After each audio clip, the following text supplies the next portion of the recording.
ಎಲ್ಲರಿಗೂ ನಮಸ್ಕಾರ. ಸೊ ನಿಮ್ಮ ಮಚ್ಚ ಕರೆಂಟ್ ಅಫೇರ್ಸ್ ಇಂದ ಇವತ್ತೊಂದು ವಿಶೇಷವಾದಂತಹ ಸಂಚಿಕೆಯನ್ನು ನಾನು ತಗೊಂಡು ಬರ್ತಾ ಇದ್ದೀನಿ. ಸೊ ಈಗ ಆಲ್ರೆಡಿ ನಿಮಗೆಲ್ಲ ಗೊತ್ತಿದೆ, KS ಮೀನ್ಸ್ ರಿಸಲ್ಟ್ ಬಂತು. ಸೊ ಈಗ ಒಂದು 300ಕ್ಕೂ ಹೆಚ್ಚು ಸ್ಟೂಡೆಂಟ್ಸ್ KS ಇಂಟರ್ವ್ಯೂಗೆ ಅಂದ್ರೆ KS ಸಂದರ್ಶನಕ್ಕೆ ಆಯ್ಕೆ ಆಗಿದ್ದಾರೆ. ಸೊ ಅವರಲ್ಲಿ ಕೆಲವೊಂದಿಷ್ಟು ಜನಕ್ಕೆ ಏನಾಯ್ತು ಅಂದ್ರೆ ಕೇಳಿದ್ರು ನನಗೆ, ಸರ್ ಯಾವ ತರ ಮಾಡಬೇಕು, ಏನು ಸ್ವಲ್ಪ ಗೈಡೆನ್ಸ್ ಕೊಡಿ ಅಂತ. ಯಾಕಂದ್ರೆ ನಾನು 3 ಸಾರಿ KS ಇಂಟರ್ವ್ಯೂನ ಕೊಟ್ಟಿದ್ದೀನಿ. ಸೊ ನಿಮ್ಮ ಒಂದು ಅನುಭವದಲ್ಲಿ ಕೆಲವೊಂದಿಷ್ಟು ನಮಗೆ ಮಾಹಿತಿಯನ್ನ ಕೊಡಿ ಅಂತ ಹೇಳಿದ್ರು.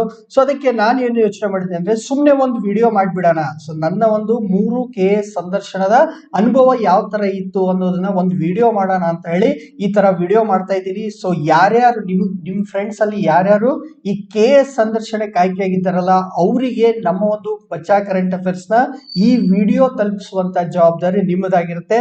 ಸೊ ಸಾಧ್ಯ ಆದಷ್ಟು ಈ ಒಂದು ಆಸ್ಪಿರೆಂಟ್ಸ್ ಗೆ, ಯಾರು KS ಇಂಟರ್ವ್ಯೂಗೆ ಎಲಿಜಿಬಲ್ ಆಗಿದ್ದಾರಲ್ಲ ಅವರಿಗೆ ನೀವು ಕಳಿಸಿ. ಸೊ ಇದರಿಂದ ಅವರಿಗೆ ಏನಾದ್ರೂ ಲಾಭ ಆದ್ರೆ ನಮಗೆ ಸಂತೋಷ ಆಗುತ್ತೆ. ಓಕೆ, ಸೊ ಈಗ ನಾನು ವಿಶ್ವನಾಥ್ ಅಂತ, ನಿಮ್ಗೆಲ್ಲ ಗೊತ್ತಿದೆ. ಓಕೆ, ಸೊ ಮಚ್ಚಾ ಕರೆಂಟ್ ಅಫೇರ್ಸ್ ಇಂದ. ಸೊ ಈಗ ಯಾರ್ಯಾರು ನಮ್ಮ ಚಾನಲ್ ಅನ್ನ ಫಸ್ಟ್ ಟೈಮ್ ನೋಡ್ತಿದ್ರಲ್ಲ, ಸಬ್ಸ್ಕ್ರೈಬ್ ಮಾಡಿ, ಲೈಕ್ ಮಾಡಿ ಮತ್ತು ಬೆಲ್ ಐಕನ್ ಪ್ರೆಸ್ ಮಾಡಿ, ಜೊತೆಗೆ ಶೇರ್ ಕೂಡ ಮಾಡಿ. ಸೊ ಎಸ್ಪೆಷಲಿ KS ಇಂಟರ್ವ್ಯೂ ಯಾರು ಎಲಿಜಿಬಲ್ ಆಗಿದ್ದಾರಲ್ಲ ಅವರಿಗೆಲ್ಲ ನೀವು ಇದನ್ನ ಶೇರ್ ಮಾಡಿ ಅಂತ ಹೇಳ್ತೀನಿ.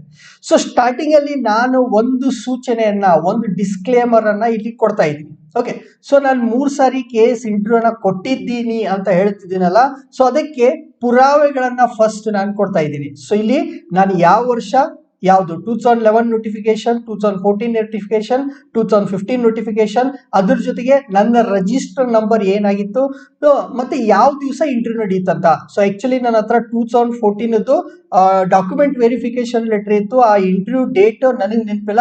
ಸೊ ಡೇಟ್ ಟೈಮ್ ಇದನ್ನೊಂದು ಗ್ಯಾಪ್ ಮಾಡಿದ್ದೀನಿ, ಬಟ್ ರಿಜಿಸ್ಟರ್ ನಂಬರ್ ಮಾತ್ರ ನನ್ನ ಹತ್ರ ಇದೆ. ಸೊ ಈ ತರ ಇದನ್ನ ಯಾಕೆ ಹೇಳ್ತಿದ್ದೀನಿ ಅಂತಂದ್ರೆ, ನಾನು ಈಗ ಈ ಡಿಸ್ಕ್ಲೇಮರ್ ಅನ್ನ ನಾನು 3 ಬಾರಿ ಇಂಟರ್ವ್ಯೂ ಕೊಟ್ಟಿದ್ದೀನಿ ಅನ್ನೋದಕ್ಕೆ ಸಾಕ್ಷಿ ಯಾಕೆ ಕೊಡ್ತಿದ್ದೀನಿ ಅನ್ನೋದನ್ನ ಹೇಳ್ಬೇಕು. ಯಾಕಪ್ಪ ಅಂತಂದ್ರೆ ಈಗ ಏನಾಗಿದೆ ಅಂದ್ರೆ ಈ ಕಾಂಪಿಟೇಟಿವ್ ಎಕ್ಸಾಮು ಏನ್ ಪ್ರಿಪರೇಷನ್ ನಡೀದಲ್ಲ, ಇದು ಒಂಥರ ಬ್ಲ್ಯಾಕ್ ಮಾರ್ಕೆಟ್ ಆಗಿದೆ. ಓಕೆ, ಎಸ್ಪೆಷಲಿ ನಮ್ಮ ಧಾರವಾಡದಲ್ಲಿ ನಾವು ನೋಡಿದ್ರೆ ಅವರು ಒಂದು ಸಾರಿನೂ KS ಇಂಟರ್ವ್ಯೂ ಕೂಡ ಕ್ವಾಲಿಫೈ ಆಗಿರಲ್ಲ. KS ಇಂಟರ್ವ್ಯೂ ಕೂಡ, ಸಾರಿ ಇಂಟರ್ವ್ಯೂ ಅಲ್ಲ, KS ಪ್ರಿಲಿಮ್ಸ್ ಕೂಡ ಏನಾಗಿರಲ್ಲ, ಅವ್ರದ್ದು ಕ್ಲಿಯರ್ ಆಗಿರಲ್ಲ. ಅವರೆಲ್ಲ ಕ್ಲಾಸ್ ರೂಮ್ ಅಲ್ಲಿ ಹೋಗಿ ನಾನು IAS ಇಂಟರ್ವ್ಯೂ ಕೊಟ್ಟಿದ್ದೀನಿ ಅಂತ ಹೇಳ್ಕೊಳ್ಳೋರ ಸಂಖ್ಯೆ ಧಾರವಾಡದಲ್ಲಿ 90% ಗಿಂತ ಜಾಸ್ತಿ ಇದೆ. ಓಕೆ, ಸೊ ನಾನು ಬೇರೆ ಊರ ಬಗ್ಗೆ ಗೊತ್ತಿಲ್ಲ, ಧಾರವಾಡದಲ್ಲಿ ನೋಡಿದ್ದೀನಿ ಎಲ್ಲರೂ ಕ್ಲಾಸ್ ಅಲ್ಲಿ ಹೋಗಿ ನಾನು IAS ಇಂಟರ್ವ್ಯೂ ಕೊಟ್ಟಿದ್ದೀನಿ ಅಂತ ಹೇಳ್ತಾರೆ. ಅದರಲ್ಲಿ 90% ಗಿಂತ ಜಾಸ್ತಿ ಅವರೆಂದೂ KS ಪ್ರಿಲಿಮ್ಸ್ ಕ್ವಾಲಿಫೈ ಆಗಿಲ್ಲ ಅಥವಾ ಮೇನ್ಸ್ ಕೂಡ ಬರ್ದಿಲ್ಲ. ಇನ್ನು ಇಂಟರ್ವ್ಯೂ ಕೊಡೋದಂತೂ ದೂರ ಉಳಿತು, ಯಾವುದು KS ಅದು. ಬಟ್ ಅವರೆಲ್ಲ ಹೇಳೋದು ಏನಂದ್ರೆ ನಾನು IAS ಇಂಟರ್ವ್ಯೂ ಕೊಟ್ಟಿದ್ದೀನಿ ಅಂತ ಹೇಳಿ ಸ್ಟೂಡೆಂಟ್ಸ್ ಗೆ ಸುಮ್ಮನೆ ಮಿಸ್ಗೈಡ್ ಮಾಡಿ ಸ್ಟೂಡೆಂಟ್ ಫ್ಯೂಚರ್ಸ್ ಅನ್ನ ಹಾಳು ಮಾಡ್ತಿದ್ದಾರೆ. ಸೊ ಹೀಗಾಗಿ ಇದನ್ನ ತಪ್ಪಿಸೋದಕ್ಕೆ ಈಗ ನಾನು ಈ ವಿಡಿಯೋ ಮಾಡಿದ್ದೀನಲ್ಲ, ಈ ವಿಡಿಯೋ ನೋಡಿದ ತಕ್ಷಣ ಅವರು ಏನ್ ಮಾಡ್ತಾರೆ ಅಂದ್ರೆ ಕೆಲವೊಂದಿಷ್ಟು ಜನ ಇದೇ ತರ ಒಂದು ವಿಡಿಯೋ ಮಾಡೋದಕ್ಕೆ ಟ್ರೈ ಮಾಡ್ತಾರೆ. ನಾವ್ ಏನ್ ಕಂಟೆಂಟ್ ಹಾಕಿದ್ವಿ ಇದೇ ಕಂಟೆಂಟ್ ಅನ್ನ ಕಾಪಿ ಮಾಡ್ತಾರೆ. ಸೊ ಕಾಪಿ ಮಾಡುವಾಗ ದಯವಿಟ್ಟು ನನ್ನ ರಿಜಿಸ್ಟರ್ ನಂಬರ್ ಅನ್ನ ಕಾಪಿ ಮಾಡಕ್ ಹೋಗ್ಬಿಡಿ, ಯಾಕಂದ್ರೆ ರಿಜಿಸ್ಟರ್ ನಂಬರ್ ಒಂದೇ ಇರುತ್ತೆ. ಓಕೆ, ಸೊ ಈ ತರ ಸುಮ್ಮನೆ ಸುಳ್ಳಾಗಿರುವಂತ ಒಂದು ಅನುಭವದ ವಿಡಿಯೋಗಳನ್ನ ಯಾರು ಮಾಡಕ್ ಹೋಗ್ಬಿಡಿ, ಯಾಕಂದ್ರೆ ಇದು ಬಹಳ ಇಂಪಾರ್ಟೆಂಟ್. ಈಗ ಏನು KS ಇಂಟರ್ವ್ಯೂಗೆ ಸ್ಟೂಡೆಂಟ್ಸ್ ಎಲಿಜಿಬಲ್ ಆಗಿದ್ದಾರಲ್ಲ ಅವರಿಗೆ ಒಂದು ಕೊನೆಯ ಹಂತ. ಸೊ ಅದಕ್ಕೆ ಎಷ್ಟು ಸಾಧ್ಯ ಆಗುತ್ತೋ ಅಷ್ಟು ಏನ್ ಮಾಡ್ಬೇಕು, ನಾವು ಸತ್ಯವಾದಂತಹ ಒಂದು ಇನ್ಫಾರ್ಮೇಶನ್ ಅನ್ನ ಕೊಡಬೇಕು. ಸೊ ಈ ರೀತಿ ಸಿಸ್ಟಮ್ಸ್ ಡೆವಲಪ್ ಆಗಬೇಕು. ಯಾರು ನಿಜವಾಗ್ಲೂ ಎಕ್ಸಾಮ್ ಬರ್ದಿದ್ದಾರೆ, ಯಾರು ಬರ್ದಿಲ್ಲ ಅನ್ನೋದನ್ನ ನಾವು ಪ್ರಮೋಟ್ ಮಾಡೋಣ ಅಂತ ಹೇಳಿ ಈ ತರ ಒಂದು ಡಿಸ್ಕ್ಲೇಮರ್ ಅನ್ನ ಫಸ್ಟ್ ಟೈಮ್ ನಾನು ಕೊಡ್ತಾ ಇದ್ದೀನಿ. ಸೊ ಇಲ್ಲಿ ನನ್ನ ರಿಜಿಸ್ಟರ್ ನಂಬರ್ ಇದೆ, ಯಾವ ದಿವಸ ಇತ್ತು, ಮತ್ತೆ ನಮ್ಮ ಪ್ಯಾನಲ್ ಅಲ್ಲಿ ಯಾರಿದ್ರು ಅಂತ. ಫಸ್ಟ್ ಟೈಮ್ 2011 ಅಲ್ಲಿ ಮಂಗಳಾ ಶ್ರೀಧರ್ ಅನ್ನೋರು ಪ್ಯಾನಲ್ ಅಲ್ಲಿ ಹೋಗಿದ್ದೆ. ಮುಂದೆ 2 ಸಾರಿ ಕೊಟ್ಟಾಗ್ಲೂ 2 ಸಾರಿ ದುಗ್ಗಪ್ಪ ಸರ್ ಅಂತ ಒಬ್ರು KPSC ಮೆಂಬರ್ ಇದ್ರು, ಅವ್ರ ಪ್ಯಾನಲ್ ಅಲ್ಲಿ ನಾನು ಇಂಟರ್ವ್ಯೂ ಕೊಟ್ಟಿದ್ದೆ. ಓಕೆ, ಸೊ ಈಗ ನನ್ನ ಬಗ್ಗೆ ಒಂದ್ 2-3 ನಿಮಿಷದಲ್ಲಿ ಹೇಳ್ಕೊಂಡ್ಬಿಡ್ತೀನಿ, ಯಾಕಂದ್ರೆ ನಾನು ಏನು ಎಂತು ಅಂತ ಗೊತ್ತಾಗಬೇಕು. ಮುಂದೆ ನಾನು ಇಂಟರ್ವ್ಯೂ ಅಲ್ಲಿ ಯಾವ ತರ ಈ ಪಾಯಿಂಟ್ಸ್ ಅನ್ನ ಮುಂದೆ ತಗೊಂಡ್ ಬಂದೆ ಅನ್ನೋದನ್ನ ಅಲ್ಲಿ ನಾನು ಎಕ್ಸ್ಪ್ಲೈನ್ ಮಾಡ್ತೀನಿ. ಓಕೆ, ಸೊ ಇದನ್ನ ಕಂಪ್ಲೀಟ್ ಆಗಿ ನೋಡಿ. ಈಗ ನನ್ನ ಬಗ್ಗೆ ನಾನು ಬಹಳಷ್ಟು ಹೇಳ್ಕೊಳ್ತಿಲ್ಲ, ಬಟ್ ಏನಂತಂದ್ರೆ ಆ ಇಂಟರ್ವ್ಯೂ ಬಂದಾಗ ನೀವು ಯಾವ ತರ ನಿಮ್ಮ ಬಗ್ಗೆ ಹೇಳ್ಕೋಬೇಕು ಅನ್ನೋದಕ್ಕೂ ಸ್ವಲ್ಪ ಇಲ್ಲಿ ಪಾಯಿಂಟ್ಸ್ ಇದೆ. ಅದನ್ನ ಡಿಸ್ಕಷನ್ ಮುಂದುವರೆದಂತೆ ನಿಮ್ಗೆ ಅರ್ಥ ಆಗುತ್ತೆ. ಸೊ ನನ್ನ ಹೆಸರು ವಿಶ್ವನಾಥ್ ಚಂದ್ರಶೇಖರ್ ದೊಡ್ಡಮನಿ ಅಂತ, ನಾನು ಧಾರವಾಡದವನು. ಸೊ ಧಾರವಾಡದ ದೊಡ್ಡಮನಿ ಹುಡುಗ ನಾನು, ವಿಶ್ವನಾಥ್ ಅಂತ. ಸೊ ನಾನು ಇಂಜಿನಿಯರಿಂಗ್ ಮಾಡಿದ್ದೀನಿ. ನನ್ನ ಇಂಜಿನಿಯರಿಂಗ್ ಮೆಕ್ಯಾನಿಕಲ್ ಇಂಜಿನಿಯರಿಂಗ್ ಅಲ್ಲಿ ಆಯ್ತು, NIT ಜೈಪುರ್ ಇಂದ ಆಯ್ತು. ಸೊ ಈಗ ನಮ್ದು ಸೂರತ್ ಕಲ್ಲಲ್ಲಿ ಇದೆ ಅಲ್ಲ NIT ಸೂರತ್ ಕಲ್ಲು, ಅಲ್ಲಿ ನನಗೆ ಮೆಕ್ಯಾನಿಕಲ್ ಸಿಗಲಿಲ್ಲ, ಸಿವಿಲ್ ಸಿವಿಲ್ ಸಿಗ್ತಾ ಇತ್ತು. ಬಟ್ ನನಗೆ ಏನೇ ಗೊತ್ತಿರಲಿಲ್ಲ, ನಾನು ಮೆಕ್ಯಾನಿಕಲೇ ಮಾಡ್ಬೇಕು ಅನ್ನುವಂತ ಒಂದು ಇಚ್ಛೆ ಇತ್ತು. ಅದಕ್ಕಾಗಿ ನನಗೆ ಸೀಟ್ ಸಿಕ್ಕಿದ್ದು AIEEE ಎಕ್ಸಾಮ್ ಮೂಲಕ ನನಗೆ ಸಿಕ್ಕಿದ್ದು NIT ಜೈಪುರಲ್ಲಿ. ಸೊ ಇಂಡಿಯಾದ ಅಥವಾ ನಾರ್ತ್ ಇಂಡಿಯಾದಲ್ಲಿ IIT ಡೆಲ್ಲಿ ಆದ್ಮೇಲೆ ನೆಕ್ಸ್ಟ್ ಬೆಸ್ಟ್ ಮೆಕ್ಯಾನಿಕಲ್ ಡಿಪಾರ್ಟ್ಮೆಂಟ್ ಇದ್ದಿದ್ದು ನಮ್ಮ ಒಂದು NIT ಜೈಪುರಲ್ಲಿ. ಸೊ ಅಂತ ಒಂದು ಪ್ರತಿಷ್ಠಿತ ಕಾಲೇಜಿಂದ ಡಿಗ್ರಿ ಮಾಡಿದ್ದಕ್ಕೆ ನನಗೆ ಹೆಮ್ಮೆ ಇದೆ. ಸೊ ಮುಂದೆ ಕಾಲೇಜ್ ಮುಗಿತಿದ್ದಂಗೆ ನನಗೆ ಪ್ಲೇಸ್ಮೆಂಟ್ ಆಯಿತು. ಹಿಂದೂಸ್ತಾನ್ ಜಿಂಕ್ ಲಿಮಿಟೆಡ್ ಅನ್ನುವಂಥ ಒಂದು ಕಂಪ್ನಿಲಿ ನನಗೆ ಪ್ಲೇಸ್ಮೆಂಟ್ ಆಯಿತು. ಬಟ್ ಅದನ್ನು ನಾನು ಸೇರಲಿಲ್ಲ. ಸೊ ಮುಂದೆ ಆಲ್ರೆಡಿ ನಿಮ್ಗೆ ಹೇಳಿದ್ದೀನಿ 3 ಬಾರಿ ನಾನು KS ಇಂಟರ್ವ್ಯೂ ಅನ್ನ ಕೊಟ್ಟೆ ಅಂತ. ಅದರ ಜೊತೆಗೆ ಈಗ ಅನ್ಅಕಾಡೆಮಿ ಅಂತ ಇದೆಯಲ್ಲ, ಆನ್ಲೈನ್ ಪ್ಲಾಟ್ಫಾರ್ಮು. ಸೊ ಅನ್ಅಕಾಡೆಮಿಯಲ್ಲಿ KPSC ಕ್ಯಾಟಗರಿಯಲ್ಲಿ ಕನ್ನಡದಲ್ಲಿ ಫಸ್ಟ್ ಲೈವ್ ಕ್ಲಾಸ್ ಆಗಿದ್ದು ನನ್ನಿಂದ. ಓಕೆ, ಸೊ ನವೆಂಬರ್ 13, 2018, 4 ವರ್ಷದ ಹಿಂದೆ ಅನ್ಅಕಾಡೆಮಿದಲ್ಲಿ ಫಸ್ಟ್ ಕ್ಲಾಸ್ ಅನ್ನು ಕೂಡ KPSC ಕ್ಯಾಟಗರಿಯಲ್ಲಿ ನಾನೇ ಸ್ಟಾರ್ಟ್ ಮಾಡಿದ್ದೆ. ಮುಂದೆ ಹಲವಾರು ಕಾರಣ, ಅಂದ್ರೆ ಕ್ವಾಲಿಟಿ ಕಡಿಮೆ ಆಗ ಸ್ಟಾರ್ಟ್ ಆಯಿತು ಅನ್ಅಕಾಡೆಮಿದಲ್ಲಿ. ಸೊ ಆ ಒಂದು ಕಾರಣದಿಂದಾಗಿ ಸುಮಾರು 1.5 ವರ್ಷಗಳ ಕಾಲ ಅನ್ಅಕಾಡೆಮಿದಲ್ಲಿ ಕೆಲಸ ಮಾಡಿ ನಾನು ಅದನ್ನ ಬಿಟ್ಟೆ. ಸೊ ಅದಾದ್ಮೇಲೆ ನಾನು ಬಾಗಲಕೋಟದಲ್ಲಿ SSLC ಮುಗಿಸಿದೆ 10th. ಸೊ ಆ SSLC ಟೈಮಲ್ಲಿ ಒಂದು NTSC ಎಕ್ಸಾಮ್ ಅಂತ ನಡೀತೆ. ಸೊ ಬಾಗಲಕೋಟೆ ಡಿಸ್ಟಿಕ್ ಅಲ್ಲಿ ಫಸ್ಟ್ ಟೈಮು ಆ ಒಂದು NTSC ಎಕ್ಸಾಮ್ ಅನ್ನ 2003ರಲ್ಲಿ ಕ್ಲಿಯರ್ ಕೂಡ ಮಾಡಿದ್ದೆ. ಮುಂದೆ ನಾನು ಇಂಜಿನಿಯರಿಂಗ್ ಮಾಡುವಾಗ IISc ಬೆಂಗಳೂರಿನವರು ಏನಾಗಿತ್ತು, ಅಲ್ಲಿ ಸೆಂಟನರಿ ಇವೆಂಟ್ ಇತ್ತು. ಓಕೆ, ಸೊ IISc ಬೆಂಗಳೂರಿಗೆ 2009ರಲ್ಲಿ ಏನಾಗಿತ್ತು, 100 ವರ್ಷ ತುಂಬಿತ್ತು. ಈ ಒಂದು ಸಂದರ್ಭದಲ್ಲಿ ಒಂದು ಅಂತಾರಾಷ್ಟ್ರೀಯ ಏನ್ ಹೇಳ್ತೀವಿ ನಾವು, ಒಂದು ಕಾನ್ಫರೆನ್ಸ್ ಅನ್ನ, ಶೃಂಗಸಭೆ ಅಥವಾ ಕಾನ್ಫರೆನ್ಸ್ ಅಂತ ಹೇಳ್ತೀವಲ್ಲ, ಸೊ ಅಂತಾರಾಷ್ಟ್ರೀಯ ಮಟ್ಟದಲ್ಲಿ ನಡೆದಿತ್ತು. ಸೊ ಅವಾಗ ಇಂಜಿನಿಯರಿಂಗ್ ಅಲ್ಲಿ ಇದ್ದಂತ ನಾನು ಏನ್ ಮಾಡಿದ್ದೆ ಅಂದ್ರೆ, ಒಂದು ರಿಸರ್ಚ್, ನಾನು ನನ್ನ ಫ್ರೆಂಡ್ ರಿಸರ್ಚ್ ಮಾಡಿದ್ವಿ. ಸೊ ಆ ರಿಸರ್ಚ್ ಮಾಡಿದಾಗ ನಾನು ನನ್ನ ಫ್ರೆಂಡ್ ಇಬ್ಬರೇ ಅಂಡರ್ ಗ್ರಾಜುಯೇಟ್ಸ್, ಅಂದ್ರೆ ಇನ್ನೂ BTech ಓದ್ತಿರುವಾಗ ಇಂಥ ಒಂದು ಅಂತಾರಾಷ್ಟ್ರೀಯ ಮಟ್ಟದ ಒಂದು ಕಾನ್ಫರೆನ್ಸ್ಗೆ ಅಟೆಂಡ್ ಆಗಿದ್ದಂತ ಆ ಒಂದು IISc ಸೆಂಟನರಿ ಇವೆಂಟ್ ಅಲ್ಲಿ ಅಂಡರ್ ಗ್ರಾಜುಯೇಟ್ ಅಲ್ಲಿ ನಾನು ಮತ್ತೆ ನನ್ನ ಫ್ರೆಂಡ್ ಇಬ್ಬರೇ ಇದ್ವಿ. ಸೊ ಇದು ಕೂಡ ನಾನು ಮಾಡಿದ್ದು. ಸೊ ಈ ಎಲ್ಲಾ ಪಾಯಿಂಟ್ಸ್ ಗಳನ್ನ ಹೇಳ್ತಾ ಈಗ ಏನ್ ಮಾಡ್ತಿದ್ದೀರಿ ಅಂತಂದ್ರೆ, ಈಗ ನಮ್ದು 2 ಟೆಲಿಗ್ರಾಮ್ ಚಾನಲ್ ಇದೆ, ಒಂದು ಯೂಟ್ಯೂಬ್ ಚಾನಲ್ ಇದೆ. ಯೂಟ್ಯೂಬ್ ಚಾನಲ್ ನೀವು ನೋಡ್ತಾ ಇದ್ದೀರಾ ಮಚ್ಚಾ ಕರೆಂಟ್ ಅಫೇರ್ಸ್ ಅಂತ. ಮುಂದೆ ಟೆಲಿಗ್ರಾಮ್ ಚಾನಲ್ ಇನ್ನೊಂದಿದೆ ಬ್ಲಿಸ್ ನ್ಯಾನೋ ನ್ಯೂಸ್ ಅಂತ. ಇಲ್ಲಿ ನಾವು ಇಂಗ್ಲಿಷ್ ಕಂಟೆಂಟ್ ಅನ್ನ, ಕರೆಂಟ್ ಅಫೇರ್ಸ್ ಅನ್ನ ಶಾರ್ಟ್ ಆಗಿ ನ್ಯಾನೋ ನ್ಯೂಸ್ ತರ ಬಿಡ್ತಾ ಇದೀವಿ. ಸೊ ಇಷ್ಟನ್ನ ನಾನು ಹೇಳಿದೆ. ನನ್ನ ಬಗ್ಗೆ ಯಾಕೆ ಹೇಳಿದೆಪ್ಪ ಅಂತಂದ್ರೆ, ನಿಮಗೆ ಒಂದು ನಂಬಿಕೆ ಹುಟ್ಲಿ. ಓಕೆ, ಸೊ ಇವ್ನೇನ್ ಗೈಡೆನ್ಸ್ ಕೊಡ್ತಿದ್ದಾನಪ್ಪ ಅನ್ನೋದ್ರ ಬಗ್ಗೆ, ಏನ್ ಎಲಿಜಿಬಿಲಿಟಿ, ಏನ್ ಕ್ವಾಲಿಫಿಕೇಶನ್ ಇದೆ, ಇವ್ರು ನನಗ್ ಬಂದು ಈ ತರ ಒಂದು ಇಂಟರ್ವ್ಯೂ ಬಗ್ಗೆ ಟಿಪ್ಸ್ ಕೊಡ್ತಿದ್ದೀನಿ ಅಂತ ಹೇಳ್ತಿದ್ದೇನೆ ಅನ್ನೋದಕ್ಕೆ ಇನ್ನಷ್ಟು ವಿಶ್ವಾಸ ಬರ್ಲಿ ಅನ್ನೋದು ಕೇಳ್ತಾ ಇದ್ದೀನಿ. ಅಂಡ್ ರೆಗ್ಯುಲರ್ ಆಗಿ ಯಾರು ನಮ್ಮ ಮಚ್ಚಾ ಕರೆಂಟ್ ಅಫೇರ್ಸ್ ನೋಡ್ತಾ ಇದ್ರು ಯಾರಿಗೂ ಇದೇನು ಗೊತ್ತಿಲ್ಲ, ಯಾಕಂದ್ರೆ ಫಸ್ಟ್ ಟೈಮ್ ಇಷ್ಟು ಓಪನ್ ಆಗಿ ನಾನು ನನ್ನ ಬಗ್ಗೆ ಹೇಳ್ಕೊಳ್ತಾ ಇದ್ದೀನಿ. ಇನ್ನೂ ಇದೆ ನನ್ನ ಬಗ್ಗೆ ಮಾಹಿತಿ, ಅದು ಎಲ್ಲೆಲ್ಲಿ ಬರ್ತೋ, ಆ ಇಂಟರ್ವ್ಯೂ ಕಂಟೆಕ್ಸ್ಟ್ ಅಲ್ಲಿ ಎಲ್ಲೆಲ್ಲಿ ಬರ್ತೋ ಅಲ್ಲಿ ಹೇಳ್ತೀನಿ. ಸೊ ಅದಕ್ಕಿಂತ ಮುಂಚೆ ಫಸ್ಟ್ ಆಫ್ ಆಲ್ ಈಗ ಇಂಟರ್ವ್ಯೂ ಬಗ್ಗೆ ಮಾತಾಡಕ್ ಸ್ಟಾರ್ಟ್ ಮಾಡೋಣ. ಯಾರ್ಯಾರು KS ಇಂಟರ್ವ್ಯೂಗೆ ಕ್ವಾಲಿಫೈ ಆಗಿದ್ದಾರಲ್ಲ, ನಿಮ್ಗೆಲ್ಲ ಹಾರ್ಟ್ಲಿ ಕಾಂಗ್ರ್ಯಾಚುಲೇಷನ್ಸ್. ಓಕೆ, ಸೊ ಒಳ್ಳೇದಾಗ್ಲಿ, ಶುಭವಾಗ್ಲಿ. ಯಾರು ವೆಲ್ ಡಿಸರ್ವಿಂಗ್ ಇದ್ದೀರಲ್ಲ, ನೀವೆಲ್ಲ ಸಿಲೆಕ್ಟ್ ಆಗ್ಲಿ ಅಂತ ಹೇಳಿ ನಿಮಗೊಂದು ಶುಭವನ್ನ ಹಾರೈಸುವುದರ ಮೂಲಕ ಈಗ ಮುಂದಿನ ಒಂದು ಪಾರ್ಟಿಗೆ ಹೋಗೋಣ. ಓಕೆ, ಸೊ ಈ ಇಂಟರ್ವ್ಯೂ ಯಾಕೆ ಕಾಂಗ್ರ್ಯಾಚುಲೇಷನ್ಸ್ ಹೇಳ್ಬೇಕಂದ್ರೆ, ಇದೊಂದು ಬರ್ತದೆ. ಏನಾಗಿತ್ತಪ್ಪ ಅಂತಾರೆ, 16 ತಿಂಗಳ ಕಾದ್ರಿ ಪಾಪ ನೀವೆಲ್ಲ. ಓಕೆ, ಸೊ ಈ ಒಂದು ರಿಸಲ್ಟ್ ಅನ್ನ ಪಡೆಯೋದಕ್ಕೆ 16 ಮಂತ್ಸ್ ನೀವು ವೇಟ್ ಮಾಡಿದ್ರಿ. ಅದರಲ್ಲೂ 2 ಬಾರಿ ನಾವು ಪ್ರೊಟೆಸ್ಟ್ ಹೋಗಿದ್ವಿ. ಈಗ ಸುರೇಶ್ ಕುಮಾರ್ ಸರ್ ಬಂದಾಗ್ಲೂ ಬಂದಿದೆ, ಮೊನ್ನೆ ಭವ್ಯ ಮೇಡಮ್ ಅವರು ಬಂದಾಗ್ಲೂ ಬಂದಿದೆ.